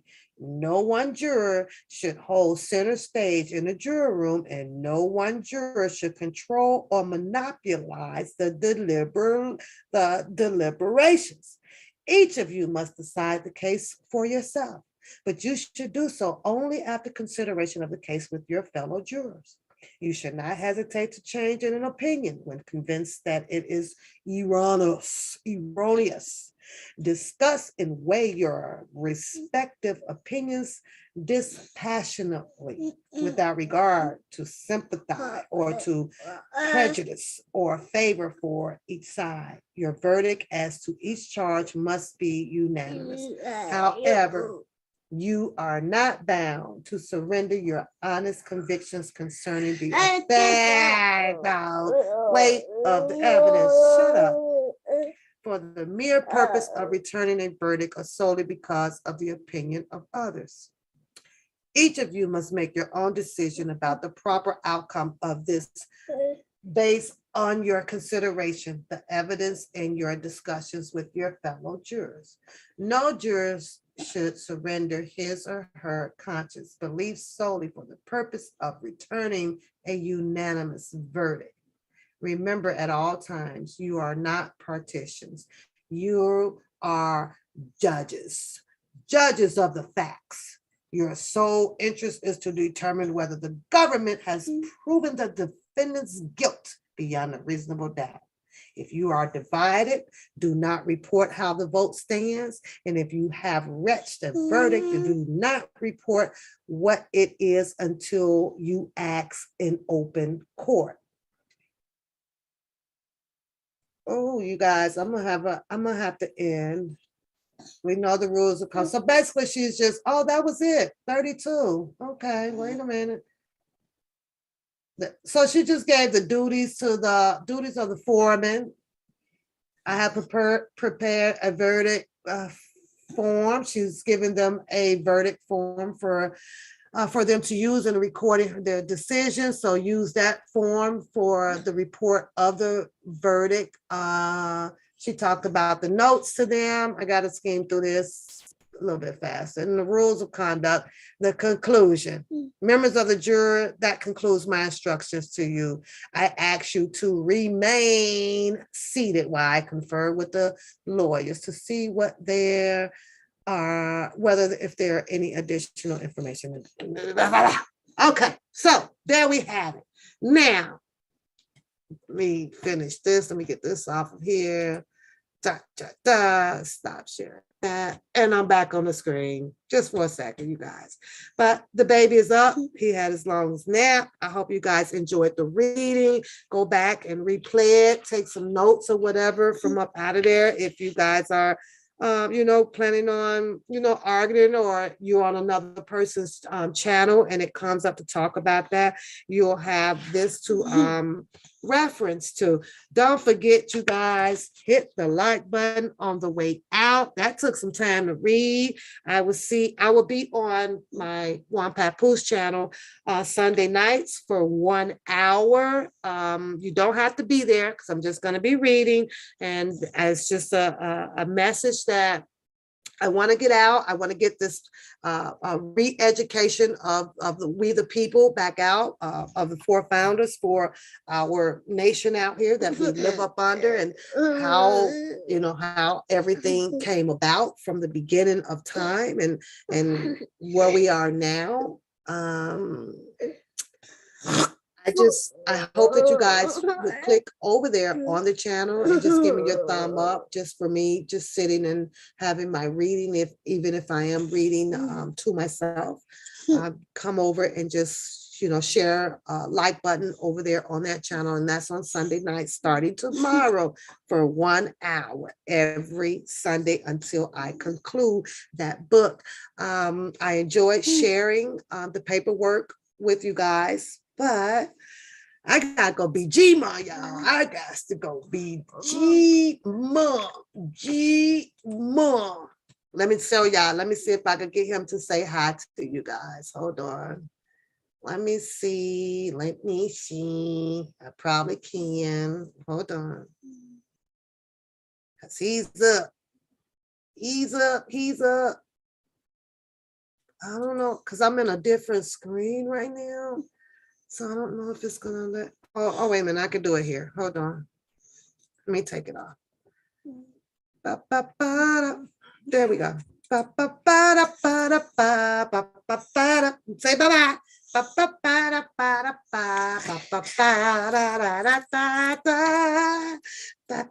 There he goes. You say bye. You say bye. Say bye. Bye. But we gotta go, y'all. We gotta go. I gotta be at work tomorrow, so I will be on when I get off work. Yeah, I'll be on when I get off work. So y'all have a beautiful, beautiful night. Me and Keandre is out of here. Can you dance? Whoa, whoa, whoa, whoa. Get it, man. Get it, man. Get it. Work it. Show them how to do. Show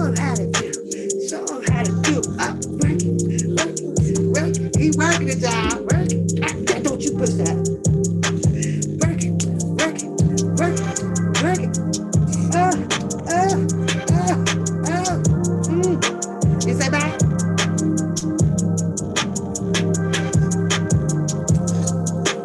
He getting it, y'all. He getting it. Yeah, he was good. What you say? What you say? Go Grimmer. Go Grimmer. So he getting ready to go get in the bath, y'all. So see y'all soon. But I will be on Sunday night on my other